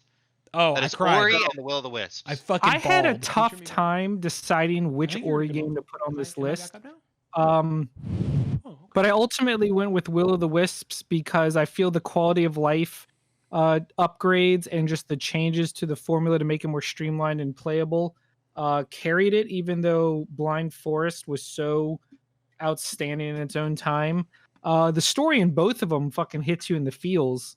There's just something about the way that the music and the very expressive characters without any dialogue, really, outside of like a narrator, can evoke so much emotion. And I will say this, I don't know if it's a hot take, but it's a correct take, and that is that Ori is Microsoft's best IP this entire generation. In terms of like IP that's only on an Xbox game. I mean, Oh, and PC, Switch. also Switch. But you know what I'm trying to say? Like as a Yeah. Microsoft IP, Microsoft Game generation, Studios series. Ori is bar none the best that came out. I love this game. I 100%ed it. It was just the and the difficulty level was surprising. Like this is not an easy game. Like these games will challenge you, but in like such a good way. I don't the sense of exploration, the sense of wonder you get as Ori, the upgrades, you feel a true sense of progression as you play the game. All I gotta say is Ori is Sunset Overdrive might have been the reason I bought an Xbox One, but the Ori franchise is the reason I never sold it. Ori is so I- heartbreakingly earnest. And I think that's kind of missing in a lot of games nowadays, which take everything on with a certain amount of like tongue in cheek or like ironic, or they just fail to land when they try to be something bigger. And Ori is very genuine and heartfelt, and it's kind of magic and it's wonder and it's melancholy. And it's just beautiful. And I bawled like a very ugly child at the end of Will of the Wisps. It's just a beautiful game. So good. Yeah. I've only played the first Ori, but I haven't actually even finished it because it's very, very difficult, and Switch controllers cause me wrist pain. But there's something about the Ori games that I think separates it from there's so many Metroidvania style games out there right now, right? Ori is one of the few that decided, hey, this is how our game's going to feel, and this is how our game's going to flow. And it wasn't just trying to emulate either Metroid or Castlevania, and then just coming up short because nothing can replace the originals for those series. Like, this game has its own feel and its own vibe, and just gorgeous art style, incredible music. But it was just... it's a really, really neat series. I'm excited to eventually finish the first Ori, if I can get through the very the very high difficulty, and then eventually get to the second one. But they're really, really neat games, and I think it's one of the few like Metroidvania series that deserves to stand against, deserves kind of that namesake. Because there's so many that just try to imitate, and this decides to actually do its own things within the genre while making the same taking the influence. So I am a fan of Ori. Finn, you have a thing you're trying to show us. It has nothing to do with anything. I just really like it. I just realized I was muted, so I do that a lot. The only thing I'm gonna say about Ori, I also only played the first game, but I will say I hate Metroidvania games. I think they're boring. They're just not my cup of tea. I respect them. I have no interest in playing them. And I played the first Ori, and I finished it, and I really liked it. So that game did something right. That's my take. I don't know where he's going, but Did John just leave? yeah, There's something going on behind you there, Derek. yeah. I don't know. He's Some- doing his thing. Okay, I'm all just right. vibing. Well, if we don't have anything else, All right, that's all I got. So why don't we let Jeff go next? we got our next game here, and our next game is Yakuza Zero. Yeah. I feel like this is a Derek game. Oh yeah, you can tell. I'm one of the internet's top shills of Yakuza Zero. So I don't know who all here even played Yakuza Zero. I know John played a little. Yakuza, bitch. Yeah, you two. Okay, cool. So y'all know, and like anybody who hasn't, I don't. Okay, Bustin, is that you saying you haven't or? Oh no, I have played it. Okay, I So fucking actually love this most of game. us then. That's pretty cool. Yakuza's this franchise that I feel like before you play one of the games, which is probably Zero. Zero is what brought most of us into the franchise very late in its existence. But before you play one of these games, you think they're kind of drab, self-serious, like crime dramas with, I don't know, some kind of combat, some kind of adventure game system. I don't know. And what's weird is you play these games and they are so full of character and life and good writing and funny writing and good side stories. And it is hard to explain what it is that makes Yakuza so engaging. But there's just something about the melodrama of the characters and the stories that is told very well, and the comedy of the moment to moment kind of gameplay that makes it. I mean, I think Yakuza is one of the best things Sega has in their entire like stable of franchises right now. You know, and I don't think it's a mistake that Yakuza after Zero caught on so big in the West. We got 6, we got a remake of 1 and 2. Yeah, that was the one that really broke it out here, right? Yeah. Yakuza Zero. We got re-releases of 3, 4, and 5. We got a not Yakuza game called Judgment. Now we've got Yakuza 7 Like a I Dragon. can't wait coming up. Like next week, right? Yakuza 7 is going to be one of the greatest games of all time. That's next week. yeah. Yakuza 7 will That's make next our in 10 years when we do another top games of the generation list. Games of the Yakuza 7 will be generation? on that list. Yeah. So Zero was my first Yakuza game, probably like many people. And holy crap, I couldn't believe how much I loved it. Like, I knew I was gonna like it, but I was just head over heels for it. And it was funny because I kind of had the opposite view of Yakuza based off of what Derek said.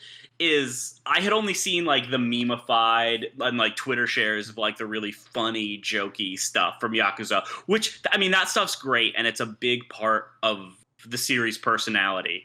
However, like, I was really shocked at how good and how how good and how strong like this like melodrama crime story that is the heart of the game was.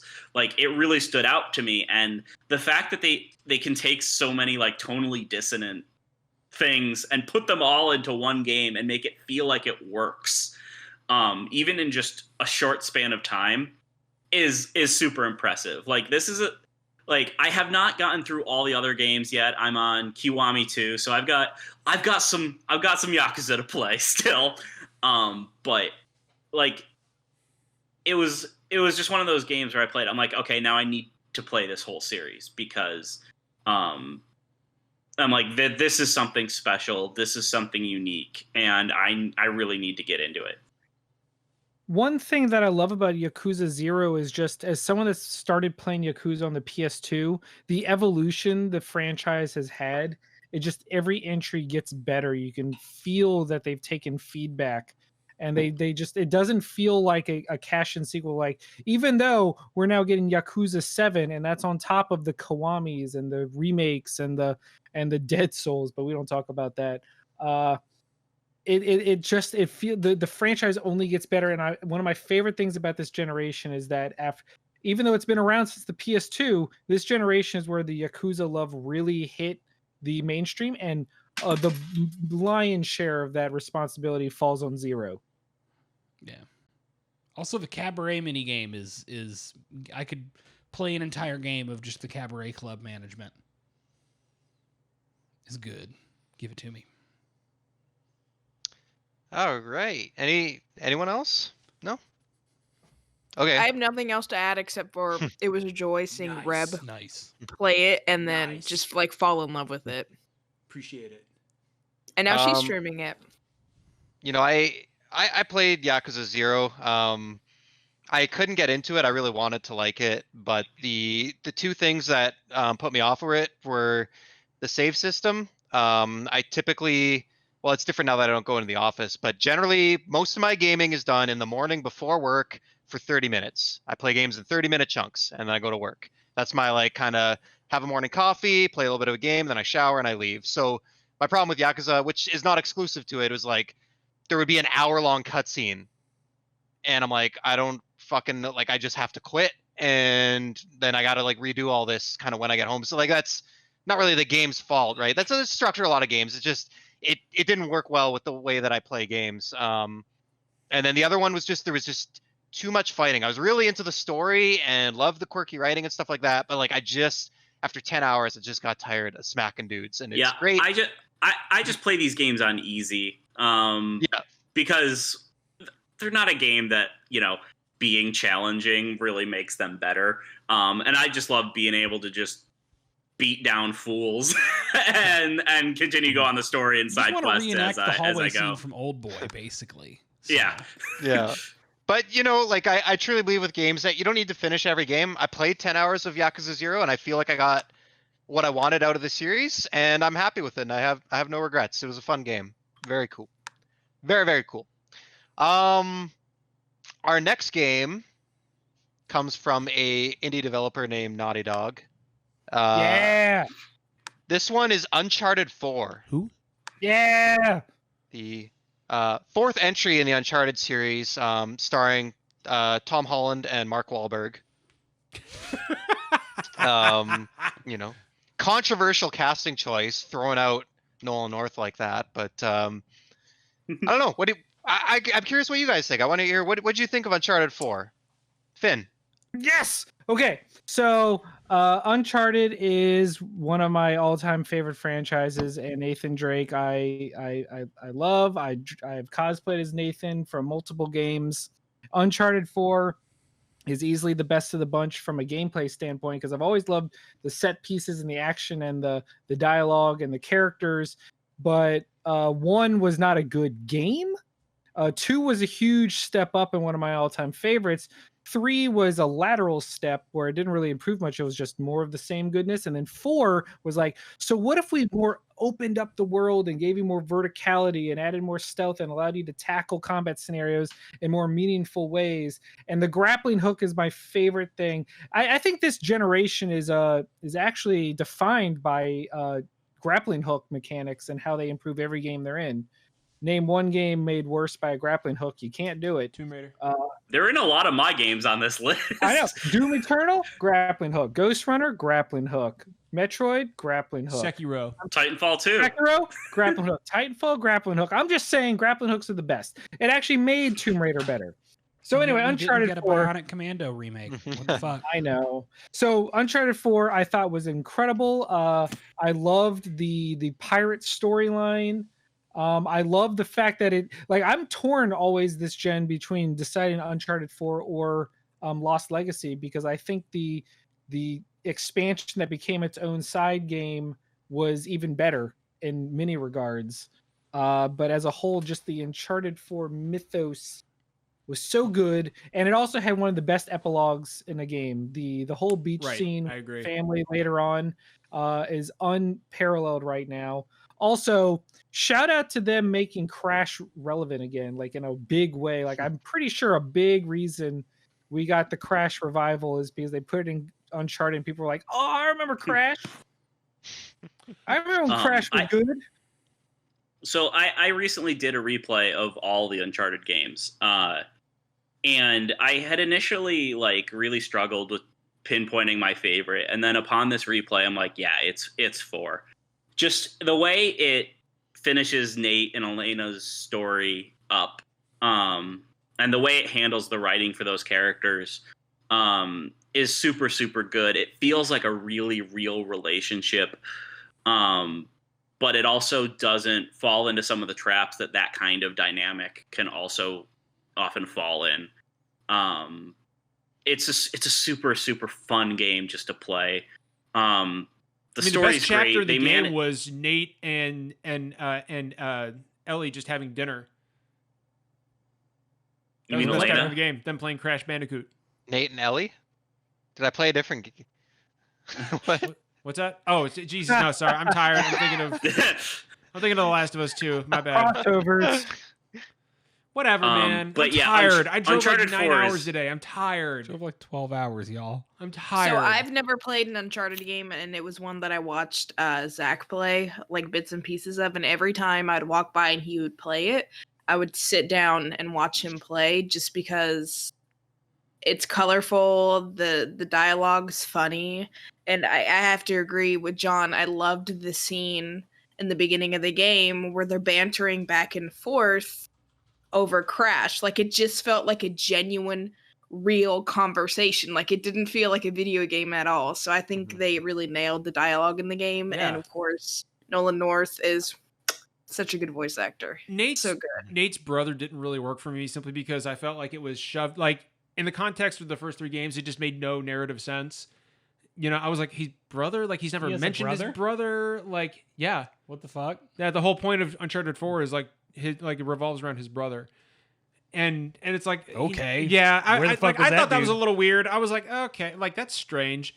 Just because he's never even mentioned him to his wife. Like, I mean, it just I'm gonna have to tell her all about you. Talking about Yeah, it was an unneeded plot point for sure. yeah, I agree. Now, having based said on that, from it's what the I game, saw. it's the best gameplay in the franchise, bar none. Yep. And I also think Yep. it's the best characterization, not only of Nate in the series, but also of a marriage in gaming. So A good, healthy marriage, man. Yeah. Like, So did Uncharted 4 have like good gunplay? It Yeah, did it actually. did. Well, then that's Better. all it needed to be better than the other 3 because they were awful. Yeah, they weren't Look, great. I will say there's one moment, like I know everyone loves the dinner time one, but there's one moment where Elena finally gets Drake back, where she pretends that a fall was way more serious than it is, and Nate's freaking out over her, and she goes, "I gotcha." And he's like, you, because he had done that to her many times, and it was just, it was so good. I loved there were so many little nods to the other games that just love it. she's literally falling. Just falling. All right, what do we got next, Jeff? So our next game, who put this here? Actually, I don't know if this was. I don't know if this might have been John. The next game is Bloodborne. That's me. Skip.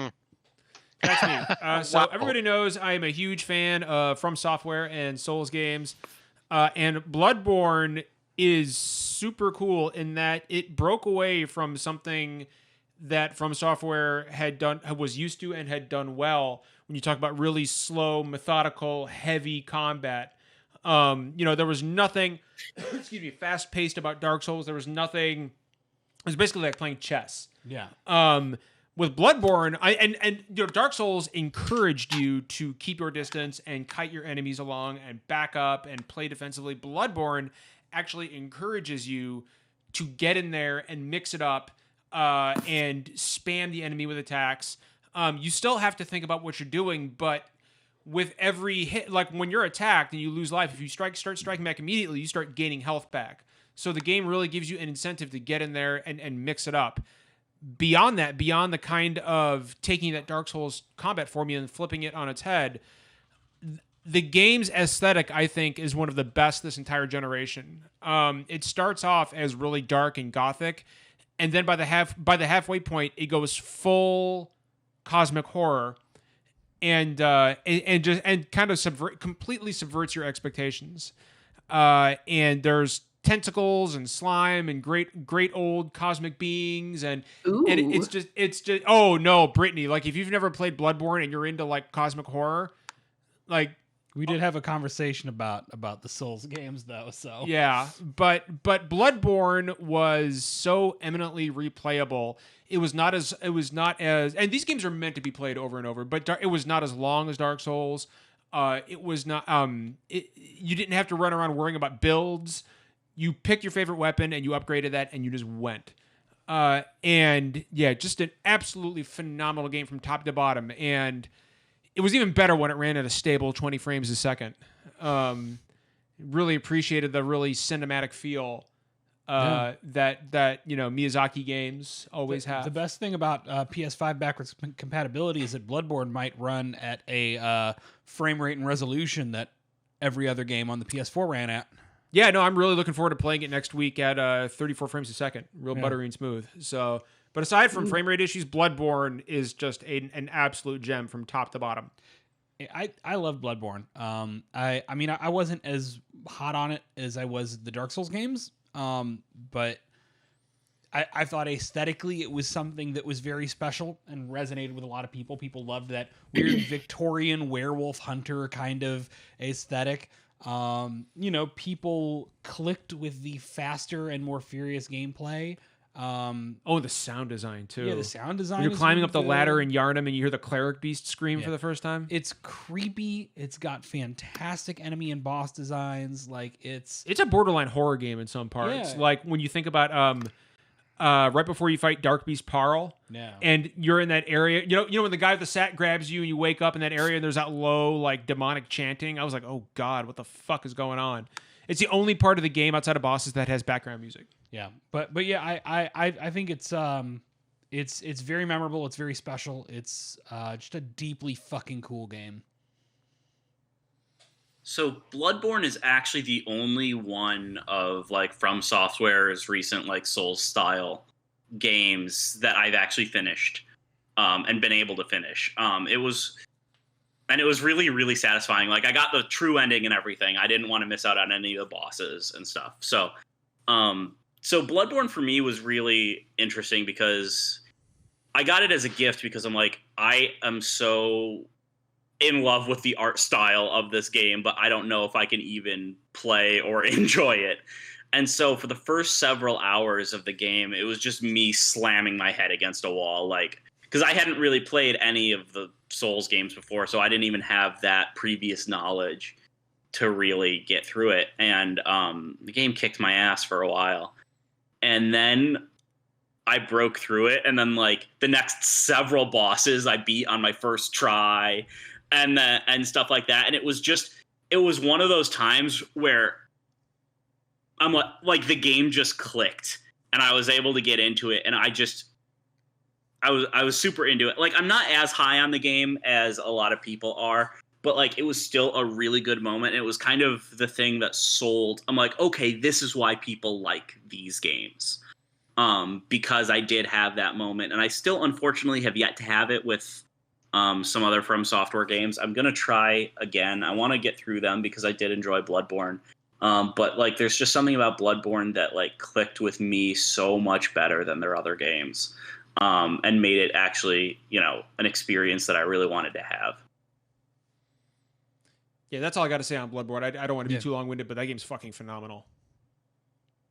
Game baller as hell.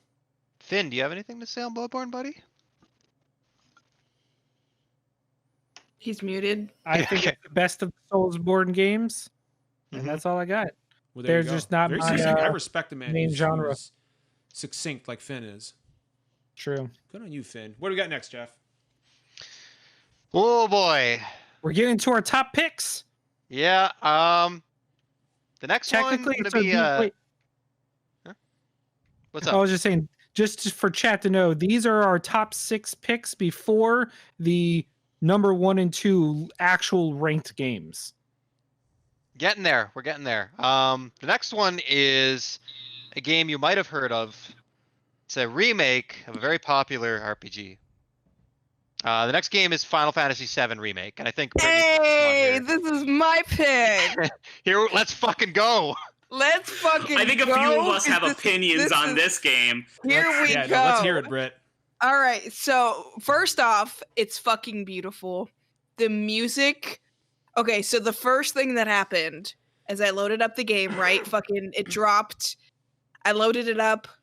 I bawled hearing the opening sequence. Like I just like full on tears. Like I cried throughout that whole fucking game. Are you talking Just- about the opening when it's it pans away from Aerith and yeah? No.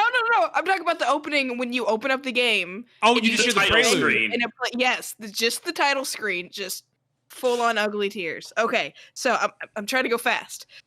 The Take your character time. Hey, looks take your time. This is like one of your favorite games. Yeah, no, take Yeah. as much Right? time as you need. so the characters look so fucking good. Like everybody looks good. The voice acting is on point. The battle system is it's like the most fun I've had in a video game in such a long time. And I think it's really interesting that they were able to take this game and remake it, and it fucking worked. Like there's so many things that I was like, how are they gonna fucking do this? Like for instance, the gold saucer. Like I was like, there's no way that's gonna translate well. Like as much as I want it, like how are they gonna like make this work with the vibe that Seven has? And Do you it mean the fucking Honeybee works. Inn? Yes. What did I say? Gold saucer. Yeah. Honeybee Okay. Inn. I'm I just sorry. wanted to make sure. Sorry. I was like, did Britt Yeah. play part 2 already? Yes, you guys didn't. No, but it's just everything about the game just fucking hit hard from a nostalgia standpoint. Like I remember seeing Eris's house for the first time was absolutely fucking breathtaking, and it was great. It's such a completely different fucking game, but the nostalgia and the world building just fucking was so wonderful, and they did it so well. They could have fucked up on this so many times, and it's just I loved it so much. I replayed it. I platinumed it.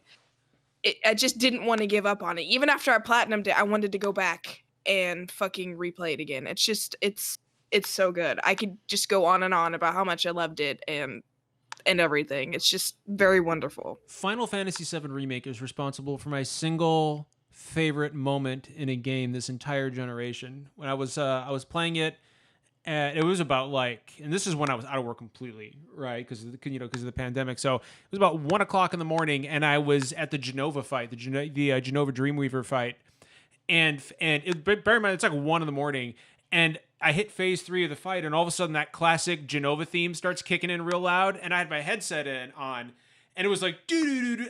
I stood up and I was like, let's fucking go! And all of a sudden later, like my wife texts me, she's like, oh my god, what are you doing? And she's 2 floors up. And I was like, sorry. Like I got so fucking pumped when that happened. The Like, music. there are so many fucking moments in that game, Britt, that just like the Hell House. The Hell House. Fuck Fucking the Hell house. House. What a good ass moment. I mean, the Fucking Hell Airbuster fight, House. like, talk about taking one of the worst fights and most forgettable fights in FF7. Oh. And when you played it, the Honeybee Inn was the part I was most excited for you to get Everybody, dude, half of Twitter was like, Derek, what's going to happen when you hit the Honeybee Inn? And then I hit the Honeybee Inn, and sparks flew. No, Oh. let's talk about your boy Chadley for a to. moment. Yeah, We're we not- got to talk about Chadley. Finn has things he wants to talk no, about. Derek, he's come No. up with a new materia. Finn has things he wants to talk about. We're not talking about Chadley. We're talking about my boy Finn. Derek, I we wanna have talk we have about data for a new Chadley. materia. I respect Finn. I'm kidding. So I want to give mad props to Final Fantasy VII Remake because I don't know. I'm not a huge Final Fantasy VII fan, so I didn't go into this That's remake fair. with the Same. nostalgia love. I think 7 was a mid-tier Final Fantasy game as a whole for me. Mhm. Like it cracked my top 10, but not top 5. Anyway, point is, Final Fantasy VII Remake might be one of my top 3 Final Fantasy VII games. Like it completely, the shift in battle system and the way it revitalized and reimagined this game that even if I didn't love, I knew so well. I think one of the coolest things this game did was take generic random encounter monsters from the original and made them super inventive boss fights. Mhm. Like Hell House is the perfect example of that. That was just a generic enemy. Hey, what's up, Chadley? John's got Chadley on screen for us. Big fan, guys. I really like the way they were, even though we knew that this was only Midgar. I really enjoyed the twists and the additions to make it feel more full-fledged with the addition of the summons earlier on. Poor Derek. I really enjoy the theories of what the new ending means. Like, is this multiverse theory? Like, do we have the I know. like I got more, and even though the game went full Kingdom Hearts in the last hour, I am just really excited about a Final Fantasy VII game, and I was the guy that was like, "Oh my god, more Final Fantasy VII! We don't need Dirge of Cerberus. We don't need Advent Children. We don't need Before Christ." Like, call it fucking quits. Brings Final Fantasy VI back. But now I'm just like, yeah, more Final Fantasy VII. So the remake has the best battle system of any Final Fantasy game, bar none, right now. And I'm just proud of it. It turned me into a believer. And Tifa and Aerith's relationship, the fact that they expanded on that. Oh my god. Like such good gal pals. Plus, oh god. Plus, you know what? We're not going to get into the massage thing, but what I will say is, this game, like, they could have, without spoiling anything, there is a lot of liberty taken, especially starting about the midpoint of the game. You're looking about like a 40-hour game here, right? Like, it's a full-fledged Final Fantasy game. And it's good. Like, it's at no point does it feel like, oh, I wish they didn't include this. Like, it's just, it all feels good. Right. Well, and like, I don't know. The lab at the end was like 5 times Oh, longer yeah. than it needed to be. the Shinra lab was really long. It's that the lab ended up being the point. Yeah, where I put the agree. I game hated down the for like fucking 2 lab. fucking weeks because I just Yeah. couldn't. I could not continue the drudge. But once you get out the other side, the pacing picks back up again. But It's- without spoiling the end of the game, the implications, I think, especially like, Britt, I'm sure you'll agree, like the implications for the second game are staggering because we're in Uncharted territory now. Again, without spoiling anything, the ramifications of those final few scenes. I mean, Uncharted territory. You're saying that it's not the same as an exact. We already talked about Uncharted. Shut up, Finn. We just don't know what's going to happen next. Like, we went into Midgar at the beginning thinking like, okay, we're going to hit the same familiar beats, but they're going to be a lot prettier. Not the fucking case. Yeah. Not the case. So you guys have all touched on a lot of the reasons so that this game works. But for me, like, Final Fantasy VII is the first game I ever completed, beginning to end, by myself. So it's a game that means a lot to me. And I remember back in the PS3 reveal when they had that initial tech demo of Final Fantasy VII Remake that started the whole speculation of Final Fantasy VII Remake, and it was just a tech demo. And I remember that breaking my heart when it was just a tech demo because, like, for me, I always wanted to actually fully explore Midgar in a 3D space. It was something that was always in my mind since I was a little kid. And so, like, this game, even though it just encompassed Midgar, like, it finally gave me what I had wanted ever since I played that game as a little kid. Not to say, like, I don't like the original. It's one of my favorite games ever. But, like, it finally let me be in Midgar the way I wanted to be in it. And, like, I can't describe how exciting that was for me to actually get to be in that space. So let me give you guys, I don't know, do you all know what my favorite game of all time is? Or has been? Final Fantasy VII. It's Final Fantasy VII. So I didn't have a Super Nintendo. I didn't even have a Nintendo. I got into video games with the 3D era with the PS1. And one of the first games I played was Final Fantasy VII. So Final Fantasy VII has been my favorite game of all time, pretty much the entirety of all the time I've ever played video games up until 2019, until last year, when actually we're gonna get to the game that finally overtook it. So obviously this was like one of my dream games, right? I've been craving this remake for so long, And I don't want to spend too much time. I could talk for 2 hours like we all could. Right. What I want to touch on is I think one of the things I was most worried about.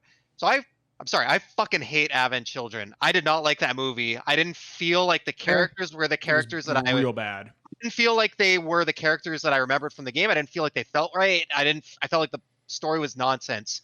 But I wasn't that concerned about this game because I felt like the team behind it was very strong and just the way they came across in interviews. I had faith in the project, but you still never really know how it's going to turn out. What I love about this game is the characters. I think every single character sounds and behaves and talks exactly like how I pictured them when I first played that game. Yeah. Absolutely. In 1997.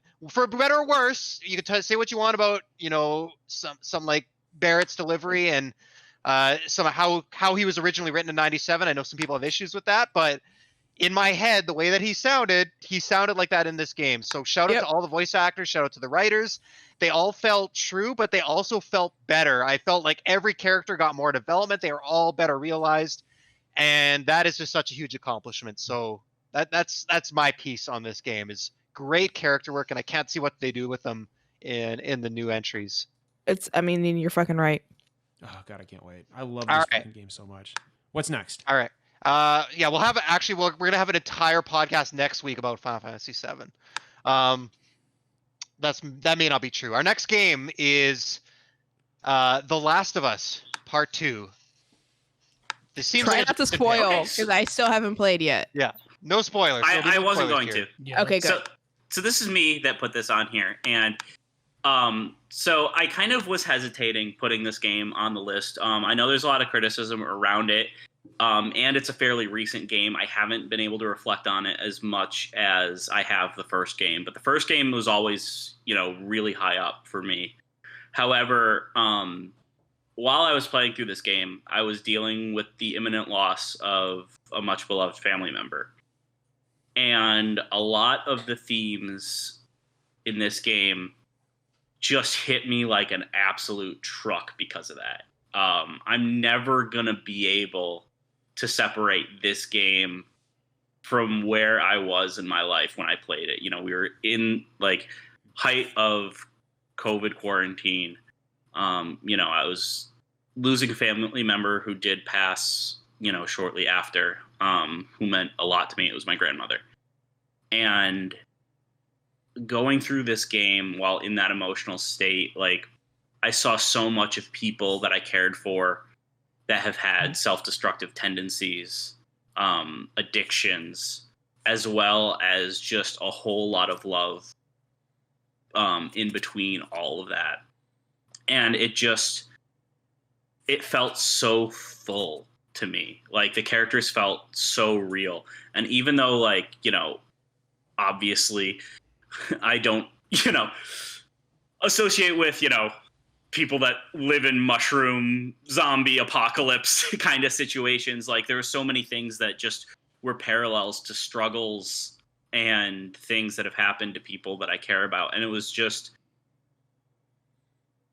it's so hard to describe the feeling that this game gave to me, just because of where I was. And I'm never going to be able to disassociate from that. Like, it was just one of those pieces of media that hits you at just the right time, at just the right place. And it's one of those things. I thought it was spectacular. I even agree with a lot of the criticisms that have been going around and stuff, but all that. I mean, I've also raved about the gameplay and stuff too. I thought it played great. But it was just a really, really special game for me.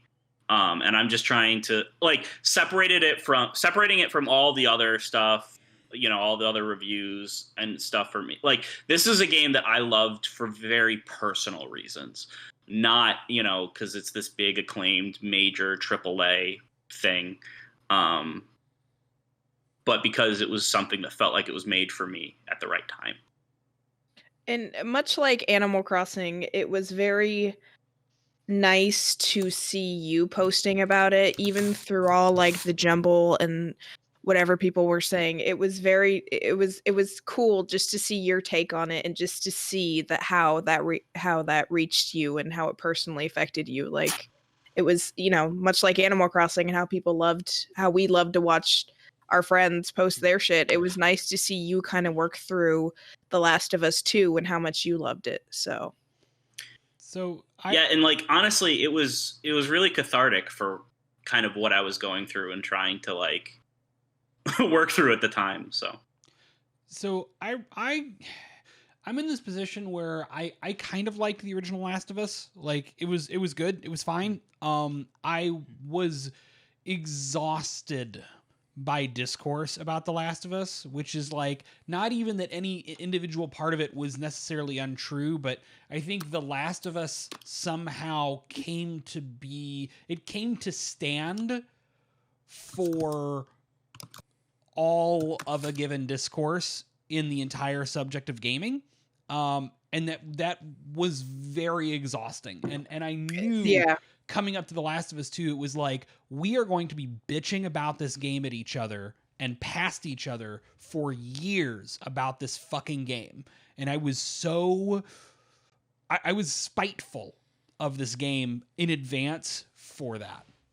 I ended up liking The Last of Us 2 so much more than the original game. It is definitely one of my favorite games of this generation. I think it is in a lot of ways kinder and more thoughtful, even though that's a weird thing to say about a very dark and brutal game. Like the quiet and heartfelt moments are more of the game than people give it credit for.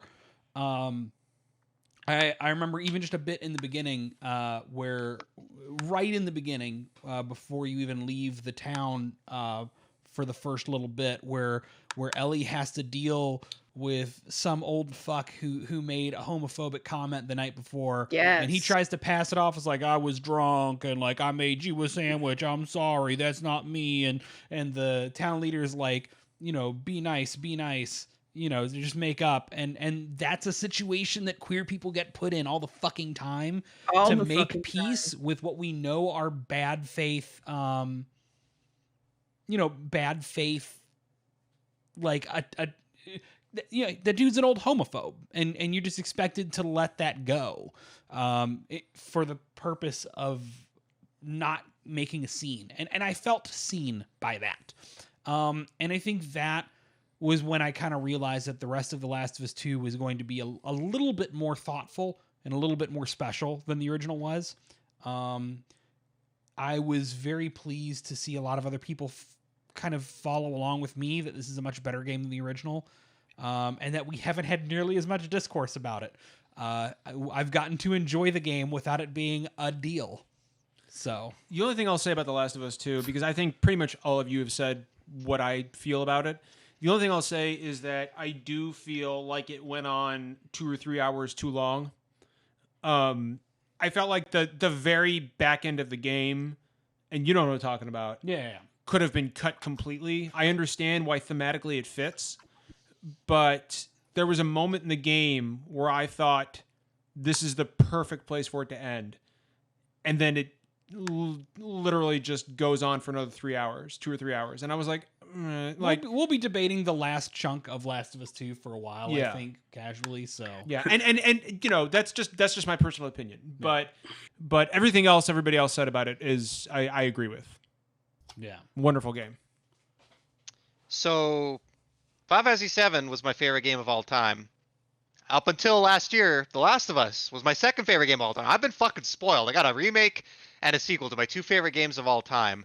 I don't have much to say that anyone else hasn't said. I have a weird feeling about this game where I agree it's too fucking long. Some parts go on longer than they need to. It could have been cut by probably at least 3 hours, maybe 4.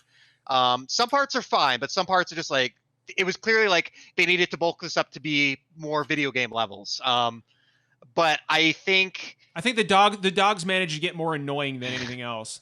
Yeah, the dogs. I won't get into that. We can talk about this forever. I will say, this game is incredibly brave in the decisions that it makes narratively and gameplay wise. I've never played another AAA game that had. Yeah, I don't know what else to say. The courage that this game does. I posted about it on our community Discord. A couple hours into the game, something major happens. You all know what I'm talking about. Maybe 1 hour in, basically at the start of the game, something really fucking major happens. And I basically said I'm really close to fucking never touching this game again and putting it away because I felt like I don't know. It's hard to say. Anyways, I will say that the second half of the game recontextualized that, turned a character that I fucking hated into a character that I actually liked more than any other character in the game. And I can't even begin to describe the power of the way that was written and constructed. But I will say this game's a fucking masterpiece of AAA gaming. I acknowledged how many people slept in the office to make this. I feel awful for them.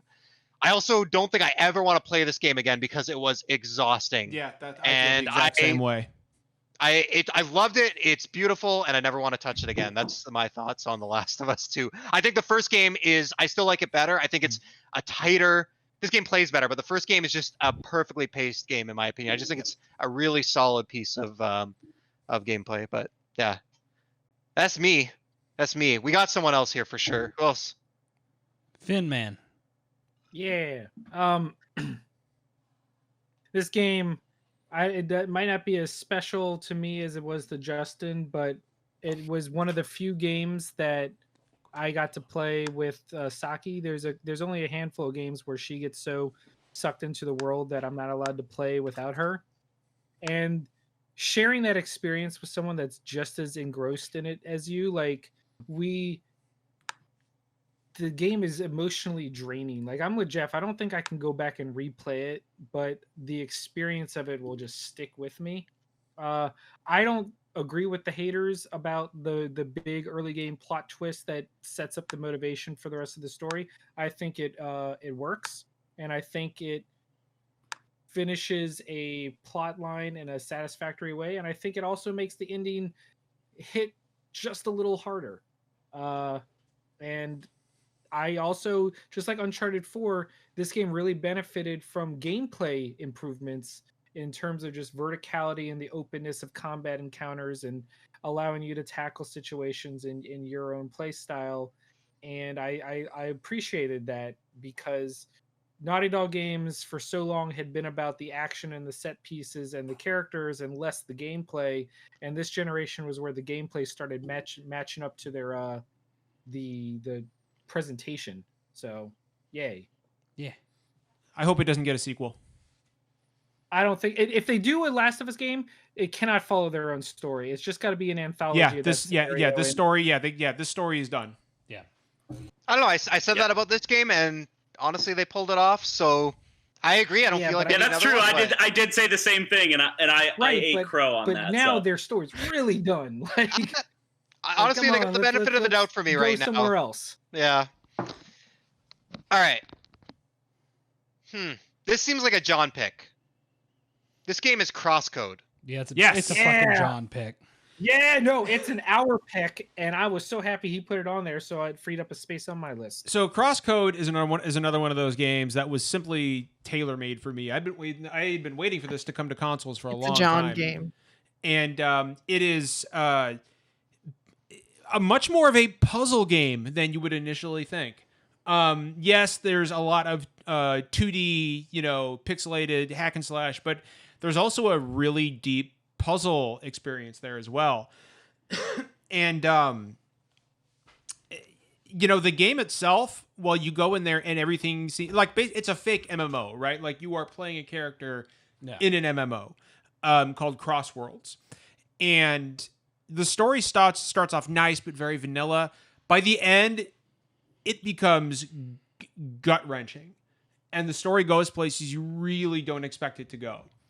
And it like there are moments of real darkness there, and real moments of interest about, what does it mean to be human? What does it mean to be who we are? What is consciousness? And I wasn't quite prepared for that, and it was a really pleasant surprise. And there's a lot of game here. It's an 85-hour game. And they're not done yet. There's a whole other chunk of game coming in an update at some point soon. There's an entire post-game epilogue. It's an MMO, so you got to be a post-game. Yeah. So they're doing a whole epilogue thing with it as well at some point.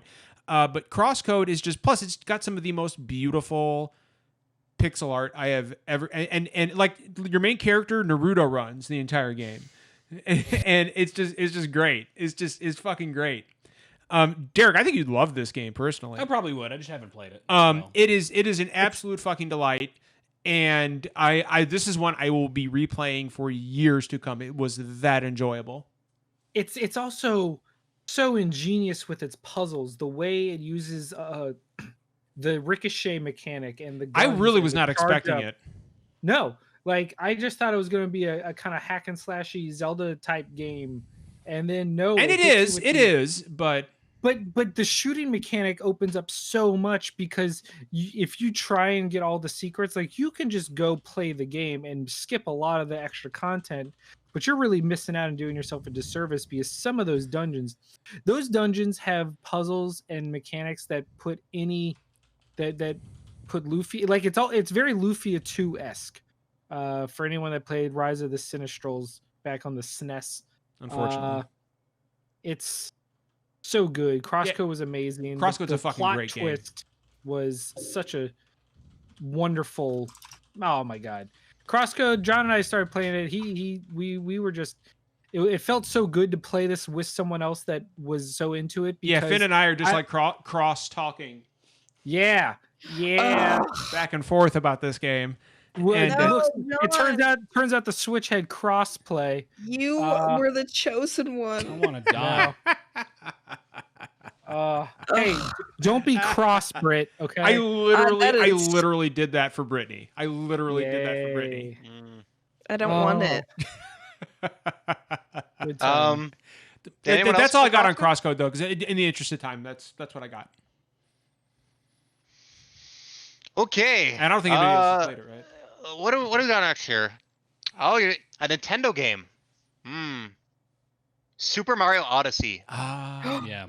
This one was me. I know that was you. This one was me. So One I of the best songs of the yeah. decade. I have this relation. Now, here's the funny thing, because you could be talking about Jump Up Superstar, and you could also be talking about the fucking Moon Escape was kind of a bop as well. Oh my god, yeah. Yeah. So here's the thing. I have this relationship with Mario and Zelda where every time there's a Zelda game, I get so hyped up like it's gonna be the fucking best thing, and I play it. It's fine. I like it. And Mario games, whenever a new mainline Mario game's coming out, I go, "Oh, this is gonna be good. I'll get it and I'll play it." And then I play it, and it like moves me to tears for some reason. And Odyssey was the most concentrated form of that since the original Galaxy. It's just such a purely good game on every single level. It does almost no things wrong. It's a good streamlined Mario game. Yeah, it is a blast to play. It is packed full of personality. It is packed full of magic. It will make you feel like a child watching a brand new Disney movie. If I hear Jump Up Superstar, I fucking remember going through the New Donk City Festival, and I get like teary-eyed for reason, like not because I'm like sad, it's just like reminding me like, hey Derek, remember playing this game for the first time? It's the same thing Gusty Garden Galaxy does to me about Mario Galaxy. But yeah. So I have to cut in right there for a minute, just because you mentioned Jump Up Superstar. Yeah. I actually played that. That was my garter tossing song at my wedding. That's was Jump dope. Up So Superstar. cool. I love Ace. that. It was so fun, and I don't think anybody knew about it except for my nerdy friends. But it was so good. Like it was like the only thing I could think of was perfect. You got to jump. You got to get That it. is perfect. I That's love good. that. That's good. And then you get the ending. You get the fucking, the whole mechanic where you throw the cap and take over various things is used It's so fucking well. T-Rex. Oh, It's that's secretly finale. a 3D Kirby game, like. Yeah. But and then the end where you take Bowser and you get to just wreck ass out of the moon. Plus that to song. to that fucking song, to that fucking total bop.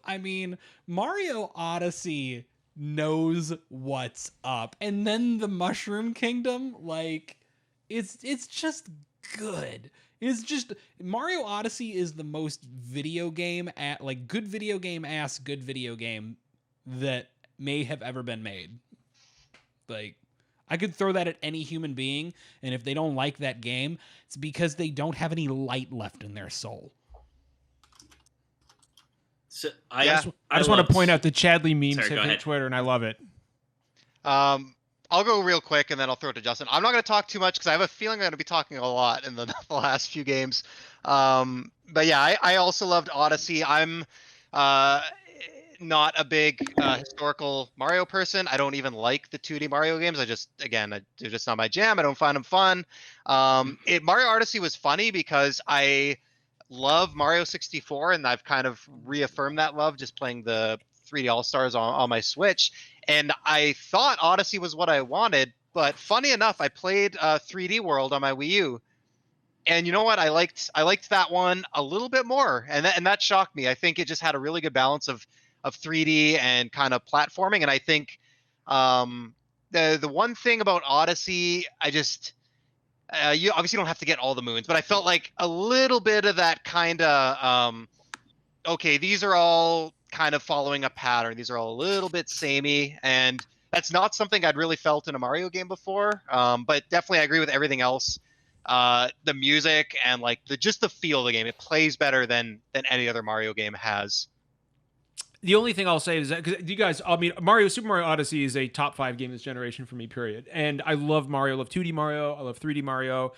I'm a Nintendo guy, so that should surprise no one.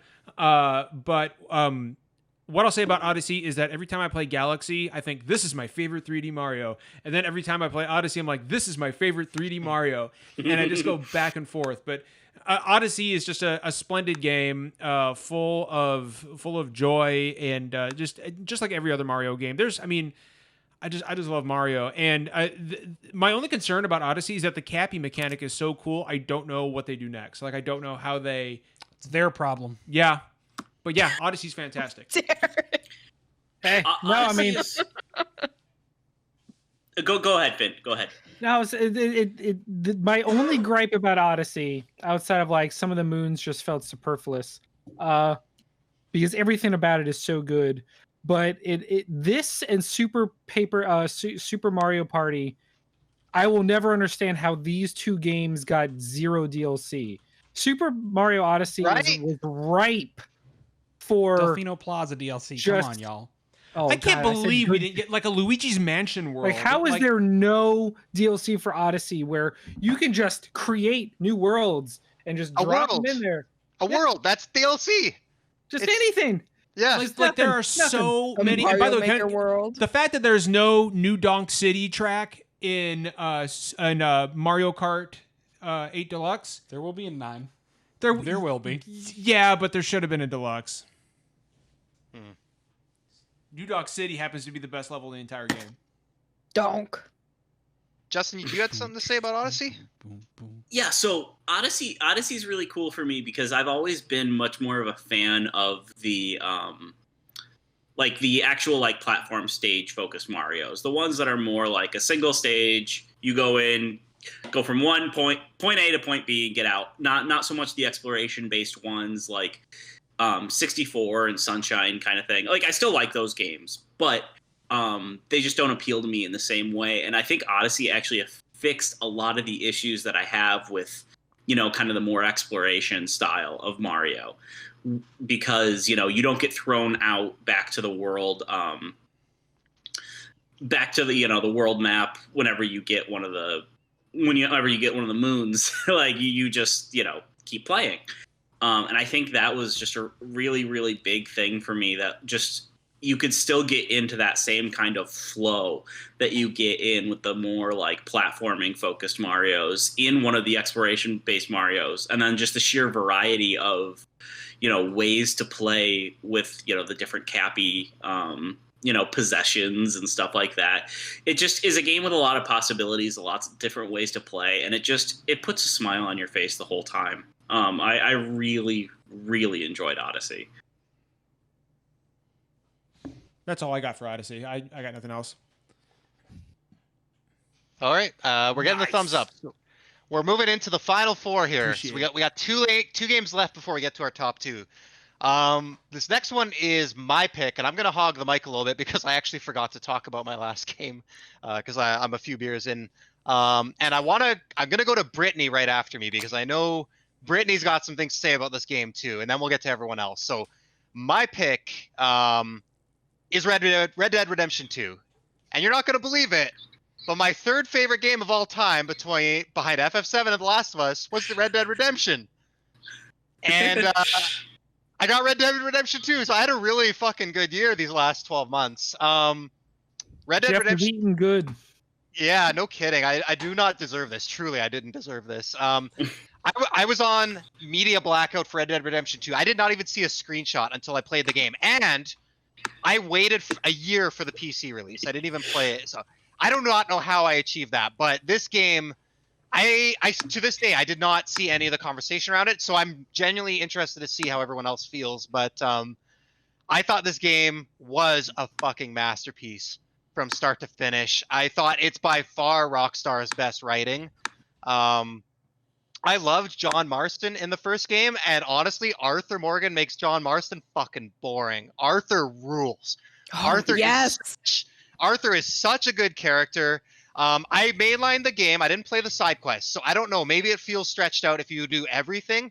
I thought the pacing was great. I thought it was this really slow, tense burn, and the climax when it hit was so fucking good. I did feel like the epilogue was a little bit fan servicey, a little bit drawn out, a little bit long, just not as interesting as the main game. But that didn't take away from the experience for me. The thing, like, just this world felt so lived in. Everything was so slow and methodical, and I'm sure that drove people nuts. But I felt like I was just looting a person. The way, like, I would just pick up ammo off a counter. Every single thing in the game felt completely authentic, and I just lost myself in this story. And unfortunately, I had a big twist spoiled for me. But you know what? It's testament to the power of the game that it didn't ruin it for me. And I'm thinking about replaying this sometime soon because I want to just recapture a little bit of that magic. Brittany, I know this was high up on your list too. One thing I loved about the game, a lot of people didn't like the side quest or the exploring, but there was so much storytelling in the side quest and the exploring. Like, y'all ever heard of the Aberdeen Pig Farm? Did you guys hear about that? No. It's a brother and a sister fucking each other, and basically they kidnap you and strip you of all your clothes and money, and you have to go find it. Yeah. Yeah. So there's just like there's just a lot of like different side quests like that. They have the I don't remember what his name is, but the guy with the top hat, like you have to find all this stuff to unlock his painting in this cabin in the woods. It's just a really good game. And Jeff already touched on the main point that I was going to say. And I played the first Red Dead Redemption. It is one of my all-time favorite games, or it was, until 2 came out. I love John Marston as a character. So when the prequel came out, I was like, I'll play as this Arthur guy, but, I don't know if I'm gonna, John is obviously the best character, so I'm gonna hang out with him the most and talk to him the most. And then it's like, Arthur just becomes this better character. Somehow, this game took the character that I loved and made me love this character more. I would say the only storytelling I didn't like about it is that this character didn't tie into the last game whatsoever. So that's my only complaint I have, but I think the gameplay is super fucking fun. Doing the journal hunting shit is really fun. Like, just running into all these people and the side quest and the conversations. It's just fun. The Lemmy mission is like by far one of the funniest things I've ever played in a game. One of the funniest things I've ever played in a game. So good. It was gonna be one of my picks. It was between my 2 games that I picked for Game of the Generation actually ended up being the two games, and Red Dead was gonna be one of them. And because I loved it so much, I put so much time and effort into this game, and it was one of the games that I've actually played through in a long time, start to finish, so many hours. It's just a good game. Like, I just loved it. And it's weird. This is a game I think I need to revisit, because when I played it through initially, I was just trying to get through to the end, and I think that made parts of it kind of drag on for me. Whereas I think kind of getting lost in the world and playing at your own pace would have been a much better way to get through this game. So I'm kind of looking to check it out again, hoping there's maybe, like some kind of next gen update or something, because I like looking back, I think I really need to play it again properly to really evaluate it, because rushing through just trying to get to the end because it's the end for such a long game and one that has so much stuff out in the world, I think really kind of soured my experience in a way that it shouldn't, that I think is kind of unfair to give my impressions, on the game at this point. The only thing I'll say about Red Dead Redemption 2 is that I loved the first one. I did not finish 2 simply because I felt like it looked like a current gen game that played like a game from 2009. That's fair. And I just prefer John Marston as a character to Arthur Morgan every way. I loved John's cynical dialogue and his comebacks to characters that annoyed him. Like there was one part in the first game where he's riding with Irish, and Irish is like, he's like, I was somewhere between waking and sleeping, and John's like, you're gonna be somewhere between dead and dying. And I just like I constantly was laughing my ass off at John Marston's little comebacks, and plus the game had West Nigel Dickens, and this one doesn't. So, John, your John Marston impression is much better than your Christopher Walken impression. I'm sorry. Thanks, Jeff. Derek or Finn, anything? I didn't play the game. I didn't. Okay. I don't play Rockstar games. They're not quite for me. Fair. So that's what I'm going to stick to. I am trying to be nicer this episode, so pass. Give us one thing. Finn. That's enough. If you didn't care for the game, just give us one thing that turned you off from the game. Horse nuts. Okay. Let me put it to you this way. Last gen Skyrim had the distinct honor of being the one game that no matter what time I played, I would fall asleep on the couch because it just bored me. Red Dead Redemption is this gen's distinct holder of that honor. Everything about it just put me to sleep. Yeah, Finn, can you tell us about the work that Rockstar put into the expansion and contraction of the horse nuts, depending on the temperature? Look, I'm not going to fault them for their extreme attention to detail because I'm a Naughty Dog fan, and that studio does the same shit. So, but I will say that just plain Red Dead Redemption just nuts. Was. I don't remember. Nate didn't have moving nuts, did he? That's what you'd think. I didn't play You just Uncharted couldn't 4, see 'em. so I don't know. Somebody didn't look hard enough. Yeah, you gotta use photo mode. Look, you love it, and that's what matters. We are so close. We got one more game before we get to our top 2. Oh shit, we're getting there. Top 3. Ooh. And we're gonna let 3. Finn keep rolling here because this next game is Finn's baby. And Shout out to Matt Piscatella for being the only other person Knack in 2. the world to love Astrobot Rescue Mission VR as much as me. Astrobot is not only one of the not one of the greatest showcases. I'm sorry, Half-Life Alex, the greatest showcases of VR. But it is one of the most pure and joyful platforming experiences of any game. I loved Astrobot so much, I literally took Dramamine before playing. I wanted to play this game so bad, I took medication because I get motion sickness, but I was not letting anything stop me.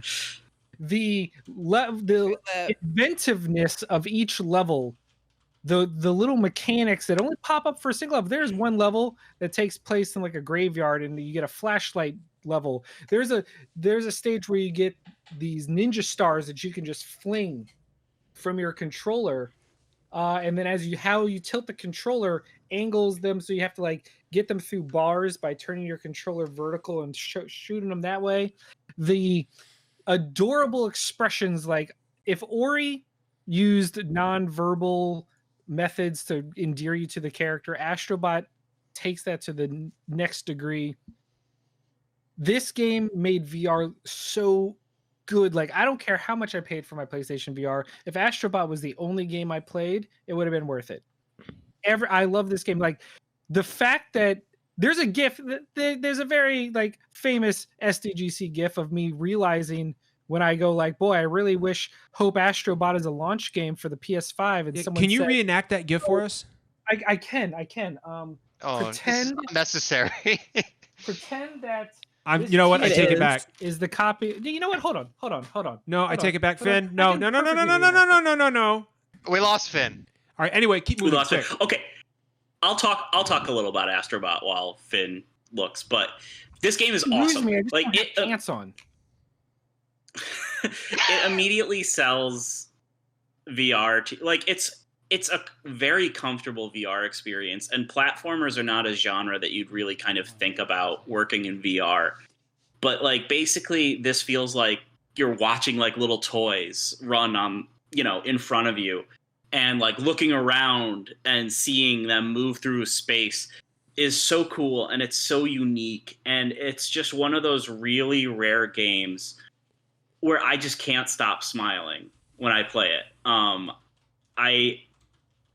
It's probably the most Nintendo-like game that Sony has put out ever. Like, it has that level of inventiveness, that quality of platforming. Yes. That, it has a wonderful art style to it. It was the first VR game I ever played. And because of Astrobot, I will never be one of those people that's, rooting for VR to fail. I really want to see it continue, just even if, it's every couple years we get something this special and this exciting, because it's really, I think, a landmark game for VR. Justin fucking nailed and it. I think it's a really big game for Sony too. And I'm really glad that they're letting a Asobi team, not only make a PS5 game that's meant to sell the DualSense, but that thing's pre-installed on every PS5, which I think is really cool. What I think is crazy, like, because Justin nailed it, this is the most Nintendo game Sony has ever put out, because just the charm, but not only that, it's the inventiveness of the levels. It has a very Mario quality to it, because every level is different. Every level brings something new to the table that is never brought back again. It's a one and done. Like, holy crap, that was awesome. What was that? I don't know. Sorry, my cat just tried to jump off on the table and slipped on the mail and fell off. I don't know where he went. Like the thing about Astrobot is, before it was a game, it was that weird thing on the PS4 that you could play with from your controller. What are you doing, man? Sorry, Zeke. I'm not. Whip Zeke. Okay. So He's fine. He's fine. He's not hurt. He's fine. He's just chilling over on the other table now. Justin, do me a favor. Tell me that Astrobot is going to be preloaded onto PS5s. Finn, not only is this game a launch game for the PS5, it is pre-installed on every PS5 for free. That's pretty much how it was. I was just so. I felt like the first one was better. I let out though. a primal scream. You just and can't. shook You can't uncontrollably. recreate the magic, I guess. Oh, fucking Astrobot, man. Sorry, Astro Boy. Finn, did you do that? Did you can do that suck when it you right picked back up into the your 60s special where it edition belongs. copy of Left Alive?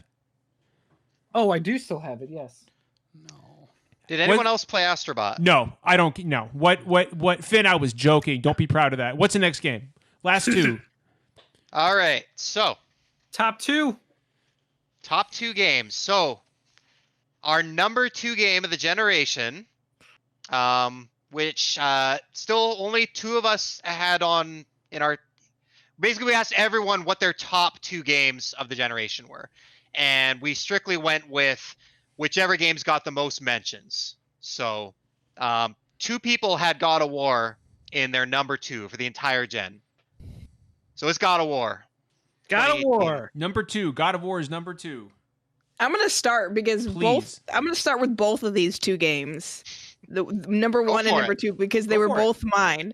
I won the game of the generation. So God of War was a very powerful game to me, because it was a game that I played that I could not put down. And I just started playing it randomly. Like, I had no interest in it. I didn't play it until a year after it came out. And I've never played a God of War game previous to this. This is my first God of War game. And that's all it needs to be. Like, it's such a wonderful game. The storytelling is wonderful. The voice acting is wonderful. The combat is so fucking fun. Like, that's about as much Dark Souls as I'll get is God of War. Like, that's my limit. Like, that's as much as I can take. But I think the reason why it was so profound to me is because I haven't had a game, and most of my picks are based on how they make me feel emotionally, and God of War was one of those games where its story just hooks into you and it doesn't really let go. Like, at no point does it just like fall off or get uninteresting, or do you feel like it's filler or it needs to progress. It's just a very good story. And at the point when you get Mimir and you're going around the fucking boat and you're just going around and he's telling you all the stories, it's I love like that. one of the best parts of the game. And Kratos is great. He's attractive. I want him in my bed. He's wonderful. Woo! Yes. Kratos is just a wonderful character, and so Kratos can get it. Kratos can get it. A lot of people in that game can get it. But it's just a really good, wonderful game, and I liked it. The combat's fun. The voice acting was great, and I haven't felt obsessed about a video game in a very long time. I completely misread what Jeff put in chat. He said 2 signs of a good game. Can you scroll back? There it is. He said 2 signs of a good game affects you emotionally. You want to bang the characters. I glanced and thought he said you want to emotionally bang the characters, and I was like, well, both of those are accurate to my vibes and tastes. So what I'll say about God of War is and the barfing fucking the gagging, what is his name? One of the brothers, I don't even remember, but he gags like you bring him back the shit. Sindri? Yeah. Yes, and he gags. oh right, okay. Yes, Sindri. I got a dirty mind. We know. What I'll say about God of War is excuse me, it's probably the best recreation of a character in gaming that I've seen in many It years. turned Kratos into a fucking character. Well, I fucking hate God of War pre-God of War 2018. They're stupid fucking games, and Kratos is a stupid fucking character, and he is literally like the dumbest shit about. He's the dumbest, like, me big tough bald McAngry protagonist. he's a Twitter gamer. I'm gonna fight. I'm mad. I commit violence against women, and I bang. Zeus. That's why I wasn't But, interested in the game. And that's why the story surprised me so much. Is that I was like, who the fuck is this? Like, it's a repudiation of that. He's vulnerable. Yes, Yeah. yes. It's a total it's repudiation okay. of all the stupid shit that he unironically was. That the franchise God of War 2018 is basically an apology for how immature the earlier God of War games were. So getting into spoilers here simply because the game is a couple of years old now. I feel like we can talk about spoilers. There was such a powerful moment in the game when Kratos is visited by Athena, and she says, you can't change what you are, a monster. And he unpacks the blades of chaos. Yeah. And he says, you're right. He says, I am a monster, but I'm your monster no longer. And walks right through her. And that really resonated with me. That was the part I was gonna talk about. It's just that could have been such a crappy fan service moment. Just like, hey, the blades, but like the lead up to that and the way that scene is delivered and Fucking executed on. chills. That whole sequence chills. Because he did there not was no want to telegraph. There was no telegraphing of that moment either. Like it wasn't like parts of like Spider-Man where they showed half of the boss battles in a trailer We didn't know the Blades of Chaos were coming back in this game. We thought it was Norse mythology, and old Kratos was gone. And so when that Well, moment no, hit, I was Finn, like, that's the thing, though. Finn, that's the thing. Old Kratos was gone, and Kratos had buried that part of himself in the floor with the Blades of Chaos, and he did not want to use that. He did not want to bring that part of himself back. "Oh, I know." I was just saying really appreciated that Santa Monica did not telegraph that moment for like the nostalgia factor. Yeah, they They're didn't. like, Yeah, they didn't try to get you to play the game because they they added. were something like to the pre-order old game. now Yeah. for Blades of Chaos, like green skin or something. Yeah, the Mountain Dew skin for Blades of Chaos. Yeah, like I just really appreciated that from a storytelling aspect, is that we didn't know that was going to go in, even though that would have been a huge marketing point for them. They could have been like, oh, and also the Blades of Chaos. So good for them. Yeah, Justin, plus- I'm sure you got a this- take on God of War. Oh God, I could talk for a while about this game. So yeah, this is a game I really deeply loved. So I am a kind of conversely to Derek. I actually am a big fan of the old God of War games. However, they haven't aged well, Needed to Tony. grow up. No, they needed to grow up. And this is one of the few game series that I feel like has grown up with me. And it didn't do it in the way that a lot of game series do, where it's just like, okay, we're going to reboot it and the reboot's going to be different. This is actually a sequel that does not steer away from the issues that the games have had in the past, the issues this character have had in the past. It actually directly references them and makes them an important part of the narrative and talks about how it's about doing better. And I've never seen anything actually attempt that and pull that off before. And like, I was really skeptical about a lot of the gameplay changes, and I thought the gameplay is great. Like, there are a few things as satisfying as throwing that axe and then pulling it back and catching it over and over and over. I threw that shit as far as I could. I threw it into snowbanks. I threw it into walls. I threw it into ravines. I threw that motherfucker everywhere. It's like I could not believe how well they pulled this off, because it was another one of those games where so much could have gone wrong, and they managed to sidestep how it could have gone wrong at almost every single turn throughout it. It's just a really smart game. And I know the game gets a lot of shit for being the dad game. Like that's like a thing. People don't like the sad dad games, but it's a good sad dad game. Like he's you know, it's interesting watching him become, I wouldn't say a better parent, but just coping with the loss of his love and having to raise this child and wanting to do what's best for him. And it's just it's interesting to see their relationship with Atreus, his relationship with Atreus grow, and to watch him like slowly come out of that shell, like the longer he's with him. Like it's a feel good moment because he never takes away from who he is, but he still instills those good values. Like it's just like the old games. Everything he learned, like everything you saw in the old games, that's what he's teaching his son not to do.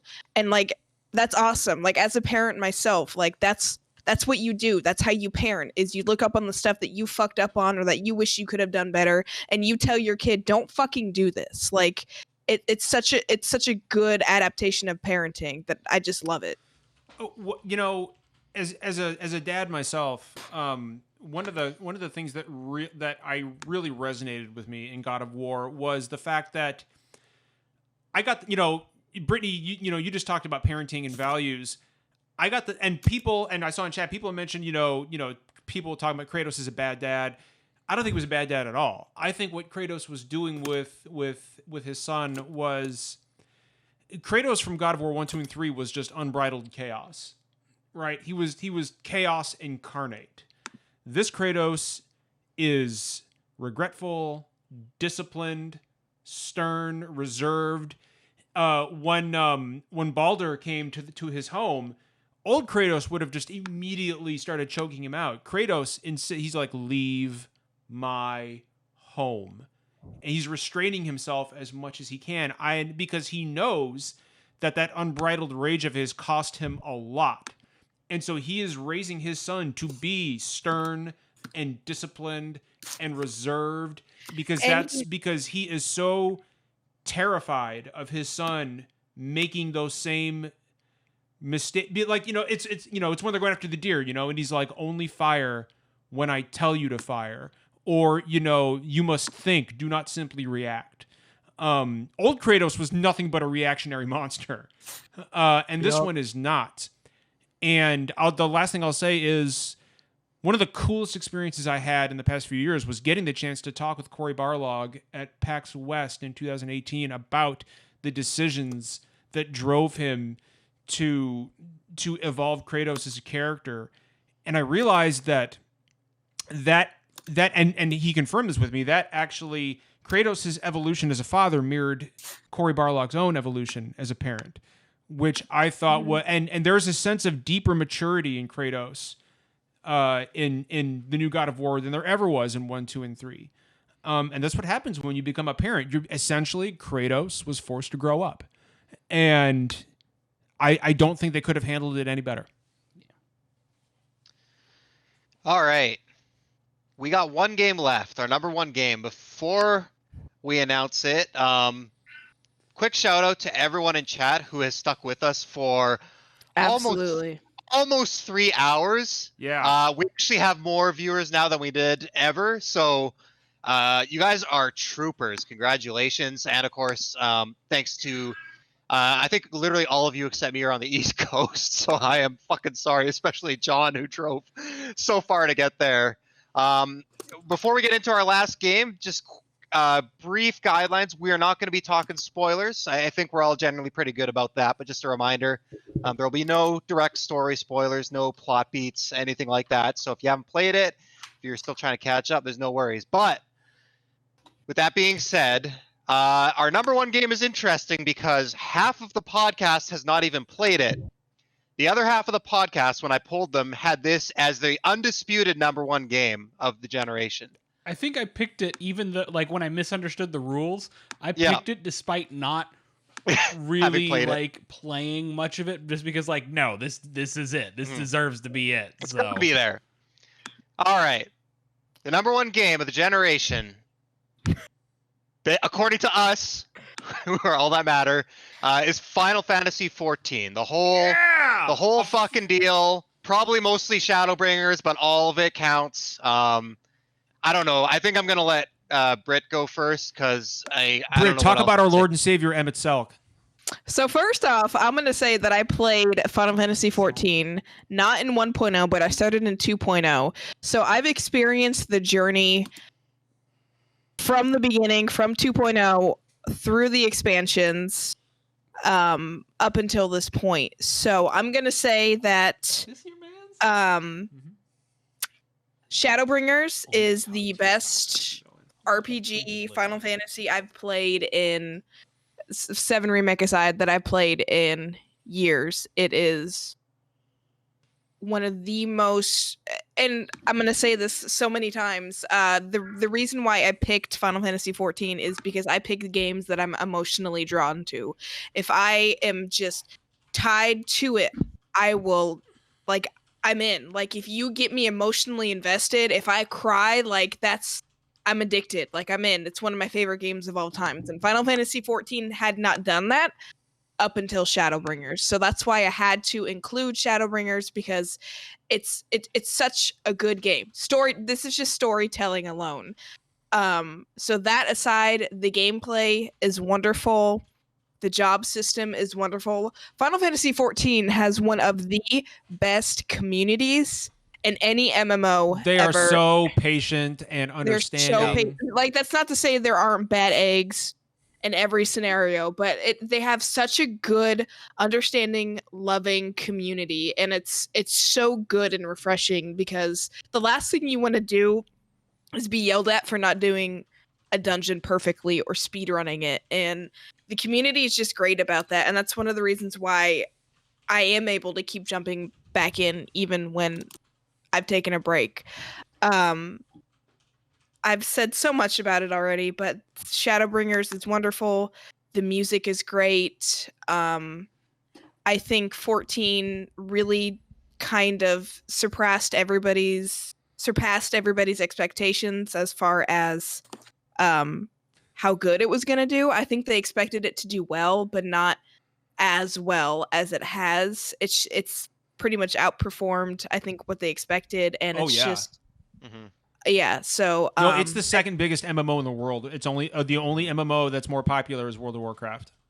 Yeah, and I don't think they expected that to happen. I don't think they knew what they were going to happen after what happened with 1.0. So I think, so my emotions aside, I think the fact that they were able to rebuild a game based on a game that failed and it becomes the second biggest MMO is fucking incredible. And it's a Final Fantasy, so I love it. That's all I got to say until I can bounce off somebody else. No, Jeff. No. You next. Okay. I won't be too long, and then I know you want to talk about this. I just wanted to build off one of the things Brittany said. I talk time and time again. I don't really like multiplayer games. I don't really like interacting with other people in games. I just want to do my own thing. I want to have my own pace. Go at my So I played through this game start to finish last year, 300 hours. I didn't play with a single friend. That's no disrespect to my friends. Just it's not how I want to play games. I just want to play by myself. Hands down, the community. I have 350 hours in this game, like hundreds of dungeon runs, probably like hundreds and hundreds. On one hand, I can count the number of rude people I met. It's probably only like 3 or 4 where I was in a dungeon and they were like, "Oh, come on, buddy." It's like, that is unheard of. That is unreal. The community is so, I'm like, "Hey, it's my first time in this dungeon." Like, "Oh, you do this." Like, people are just so patient, and that takes away that element of fear from it. But like this game, like, it's same as Brittany. I play games for story. I play for characters. I fucking hate MMOs. I'm sorry. I play 10 hours of them and I get bored because they have no narrative, or they have a narrative, but it's buried in text and these quest logs, and it's not actually like presented to me in a palatable way. And I just don't give a shit about what's happening. So I check out. But Final Fantasy 14 is a Final fucking Fantasy game. It tells a story. It has characters. It has crazy twists. It has absolute fucking nonsense that makes no sense. But like that's just part of the ride. And it's like all of the best elements in the series put into one. And I absolutely get why some people wouldn't play it, but I fucking love this game. It is just a blast to play, and it's so powerful.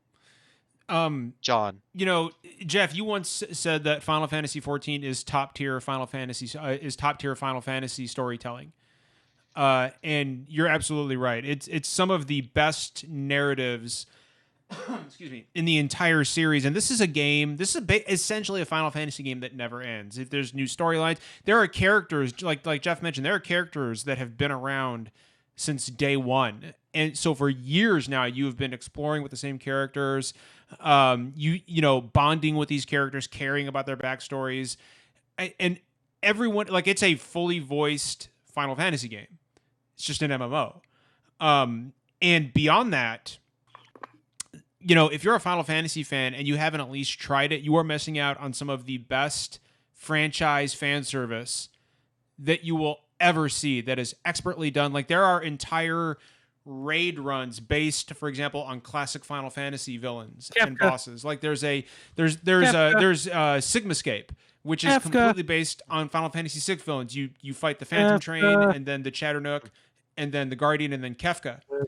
And the same thing with 5 all the Final and Fantasy 8 music in the Shadowbringers raids. Oh god, the music is just fucking. I just love the little Final Fantasy games that have been ignored for so long are not ignored in 14. They get content, they get minions, they get music. Would be so nice if yeah, it gets all the Final Fantasies get recognition, and there's little Easter eggs. So if you're a Final Fantasy fan, this game is some of the best content in the game. Brittany, are the 24-man raids based around Final Fantasy Tactics and 12 and Ivalice. And and they use music straight from Final Fantasy Tactics, and it is so good. And that's another thing I love is just the renditions of other Final Fantasy music. Like Final Fantasy IX is my favorite Final Fantasy IX, and no, I will not be taking any arguments on this one. It is the best Final Fantasy, and for the dancer side quest, they do the God, what is it? Oh, I don't want to butcher the name. Is it the hunt? No, the flamenco. Oh, Vala the El Vala El Flamenco. Flamenco. They do that for the Yeah. dancer side quest, and I remember like I literally got up and I was like, "What? They put Final Fantasy 9 in?" Like, it's just little things that just make this game so good between the music and the storytelling. And there are and it's little things, like it's little call outs to Final Fantasy, like the warrior class.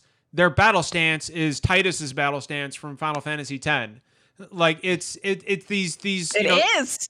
What's that? No, that's the paladin. I never noticed that before. I didn't either, but you're right. Yeah. Oh The yeah, paladin. yeah, Yeah. no, yeah, right, yeah. That's actually Titus's battle stance. And Titus. it's Titus. No, it's Titus. I'm not saying Titus. But yeah, there are these. I've developed some new materia. Yeah, shut him up. So, but no, there are some super duper, really subtle Final Fantasy references that like the battle stance thing. Like you don't even realize until you come back to it hours later, and you're like, oh wow, I didn't even fucking catch that. It is, and there are entire games that they haven't even touched yet. Like there's not a lot of 10 content, there's not a lot of 9 content, there's not a lot of 7 content. Outside of some enemies, there's not a lot of 4 content. Like they're Try not to overdo the games that everyone has. yeah. seen There's not a lot of bajillion 13 content. Yeah, no, there's still stuff to. But oh yeah, this is To gonna be go on for a clear, decade. like that stuff is great if you get it, but like I haven't played any of Final Fantasy 1 through 6, and I hadn't even played 12 or anything like when I started playing this game. It's still a great fucking game, even if you've never played any other Final Fantasies. It's just you get like that much more out of it. And that's what I was gonna say is the battle system is very fun in that game. Basically, and I love that they continuously in new patches and in new DLC, they constantly like redo jobs to fit like as they go moving forward. So even if there's like a level cap, they'll kind of rearrange your job and be like, all right, this is useless, we're going to make this more streamlined. Like that's what I love about the game. It's not like you just keep leveling and you have the same abilities. Like they're going to streamline it for you. Like if they're going to take some things away, they're going to give you more stuff. Like it's just you're going to level up, you're going to get new abilities, they're going to take some out. Like that's the one thing I love about the game is it's never the same. Like you can they're always creating new content even with the base shit that they have, which is the classes. You know, they always add new jobs.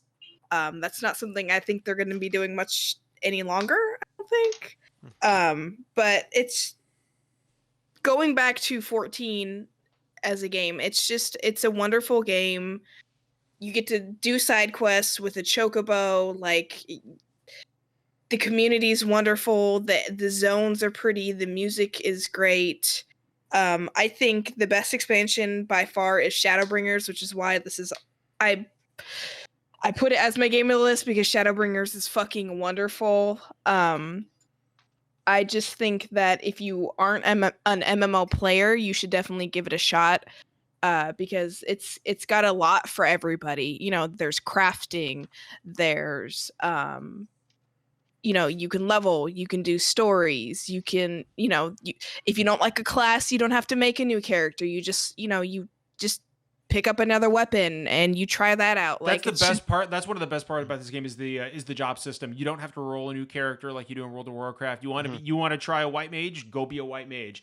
You want to try a black mage, go be a black mage. Go be a summoner, go be a dragoon. Like you can try them all. And there's no FOMO. Like there's no like everything is just always there. You can just take a break for months from the game and come back and just do it. Like that's another thing I love about it. Mm-hmm. Yeah, and of course, like, you know, there are, again, like when you talk about little Final Fantasy references, in the class that I play, which is Machinist, everybody knows that Final Fantasy VI is my favorite game of all time, and Edgar is one of my favorite characters. And if you're a Machinist, you're basically Edgar. You use things like Auto Crossbow and Bioblaster and Drill and Air Anchor, and you're basically Edgar from Final Fantasy VI, and you use all his tools. I'm hoping they put in the chainsaw for the next inevitable level cap raise. I really want to use the chainsaw. But yeah, no, I absolutely love this fucking game. I'm not an MMO guy, and it is in my top 3 games of all time. Like, I absolutely fucking adore this game from top to bottom. left or right. I'll be playing it until the fucking wheels fall off. I've already got like 1,000 hours of it. Yeah, I think that says a lot about the game itself. Is so many people who aren't MMO people love this game because it is diverse. It does have, a great story. It's easy to hop in and out of. As long as you're not trying to do like end game and keep up with the weeklies every week, it's play at your own leisure, and there's no penalty for that. And it's just, it's a game I recommend everybody to play, everybody to try out. It's worth the monthly fee. I know you buy a game and you have a monthly fee, and everybody complains about that. But honestly, with as much love and attention that the team goes into making this game, like Yoshi P is one of the most passionate devs that I've seen in any fucking industry, and it's worth the money alone just to be able to experience this world and their shit. Isn't it free up through Heavensward? Like, you don't even have to fucking pay a sub or for the game now. They just increased that. I think like make sure you tell your friends. Tell your friends that the free trial now. I don't have time for it, but I mean, I respect that. In case it wasn't clear, I mentioned it earlier, but this is the game that dethroned Final Fantasy VII for me. So this is literally my favorite game of all time. At this point, it took me. I had to sit on it for a year, but. Confirmed. Well, that's it. That's we got our Final Fantasy quota in. That's for sure. I've never played it, and I've never played any MMOs, so I don't have much to say about this one. Sorry, guys. Altogether, it took us. We got Finn's got to take. Oh, Finn's got his hand up. What's up, Finn? I never got to say anything yet about Final Fantasy 14. You got to talk. We don't have a designated answer. With your talk. Collector's edition that you've been there since the start. Yeah, I'm an OG. I played before the realm was reborn, you young whippersnapper. Yeah, so you played the really shitty version. Wasting your fucking time. Sorry. No, but I really love that Final Fantasy 14 survived that disaster, because the game that it is now and what it means to so many people would have, if this had been made by EA, we would have never gotten Realm Reborn. They would have scrapped it. It would have gotten anthemed real hard. So I'm happy. And also, I'm just happy because none of you guys have realized that the fact that Final Fantasy 14 is number 1 has allowed John to talk about Final Fantasy 6 and have it be relevant. Kefka's in the game. There's a machinist class where you're like Edgar. Phantom Train, Ultros is in the game. Typhon is in the game. Still made it into our Game of the Generation show. I'm at number 1. Derek, I am inevitable. I know.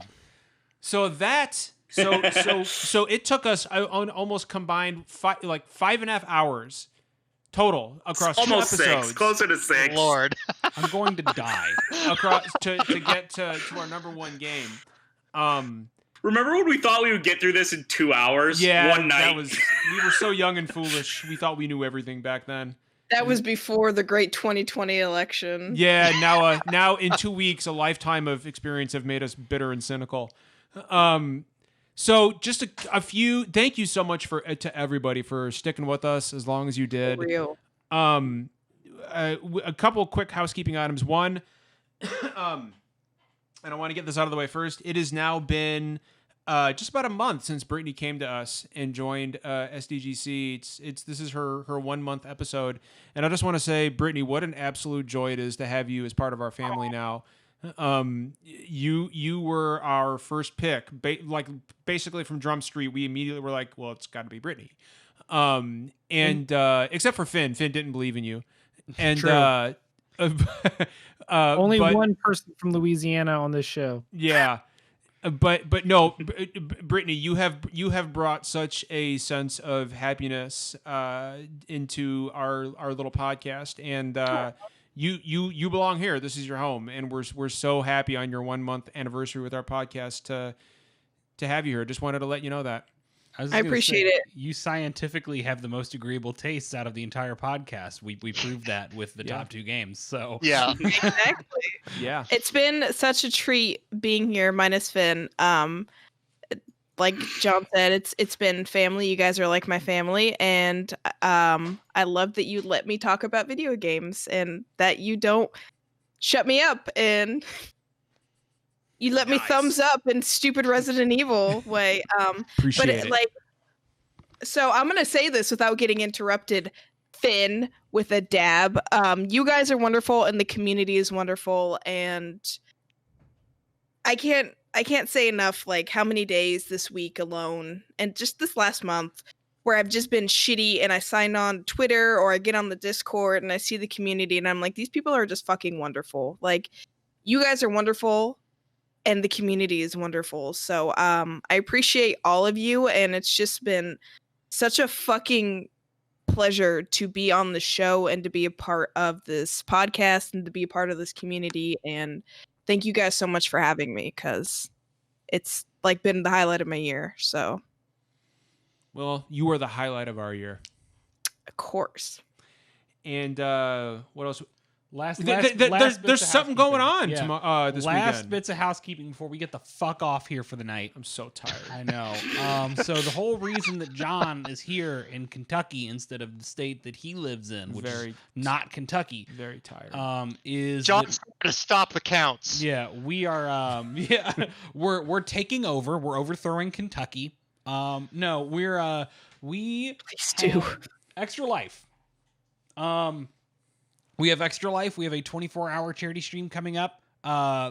Finn has one as well. So Finn, you're going to be doing one under the NOLA Nerdcast branding and channels, and then John and I will be doing one on the SDGC channels. We actually have a pre-show tomorrow, 11 a.m. to 3 p.m. Eastern time, where we'll be playing Super Robot Wars T. We'll be playing a good game for a little bit to test our setup. And then 7 a.m. on Saturday to 7 a.m. on Sunday, we're going to start with Left Alive. We're going to play Left Alive until we beat it. And then we're going to switch over to Metal Gear Survive. It's going to be awful. And we're going to raise money. Why do we do this to You're ourselves? going to It's for the play PT kids. at some point, aren't you? What? Ugh. PT? We had problems. So What? basically, I have two PS4s. The PS4 that PT is on that I have, the hard drive fried. No. So Yeah. it is forever lost to the ether for me because you can't fucking re-download it. Konami! It's because I hadn't. Fuck Konami. It's John, because I hush. hadn't played it, and I was gonna get the chance to play it, and so like Konami was like, "Oh no, fuck We that can't guy." have that. I am so fucking pissed off about that. Yeah, but yeah. So that's what we got. We gotta pop off because it's late and we gotta get up early. So we will see you all, many of you all, tomorrow, 11 a.m. to 3 p.m. Eastern time. That's what we got, folks. It's been a thing. Finn, hit up. No, I just want to say, like, I know it sucks because I do my own Extra Life, so I can't join them. And this is the SDGC community, so I'm not going to try and snipe y'all. Focus on You their can check stream. both. No, yeah, Absolutely. you can check both. I guess what I'm trying to say is focus on theirs because they've got some great stuff planned. And then if you have time, then swing over to my shit show and it'll be fine. The point is, no matter where you go, it's all for a good cause. Let's raise some fucking money for kids. Yeah. Fuck Donald Trump. Yep. Fuck. Hell yeah. All Yup. right, Hell folks. yeah. Thank it's you been so lovely. much for sticking with us through this whole journey, everybody. All right, we will. We'll do it see- again in 7 years, I guess. Yeah, we will see you, lovely folks, later.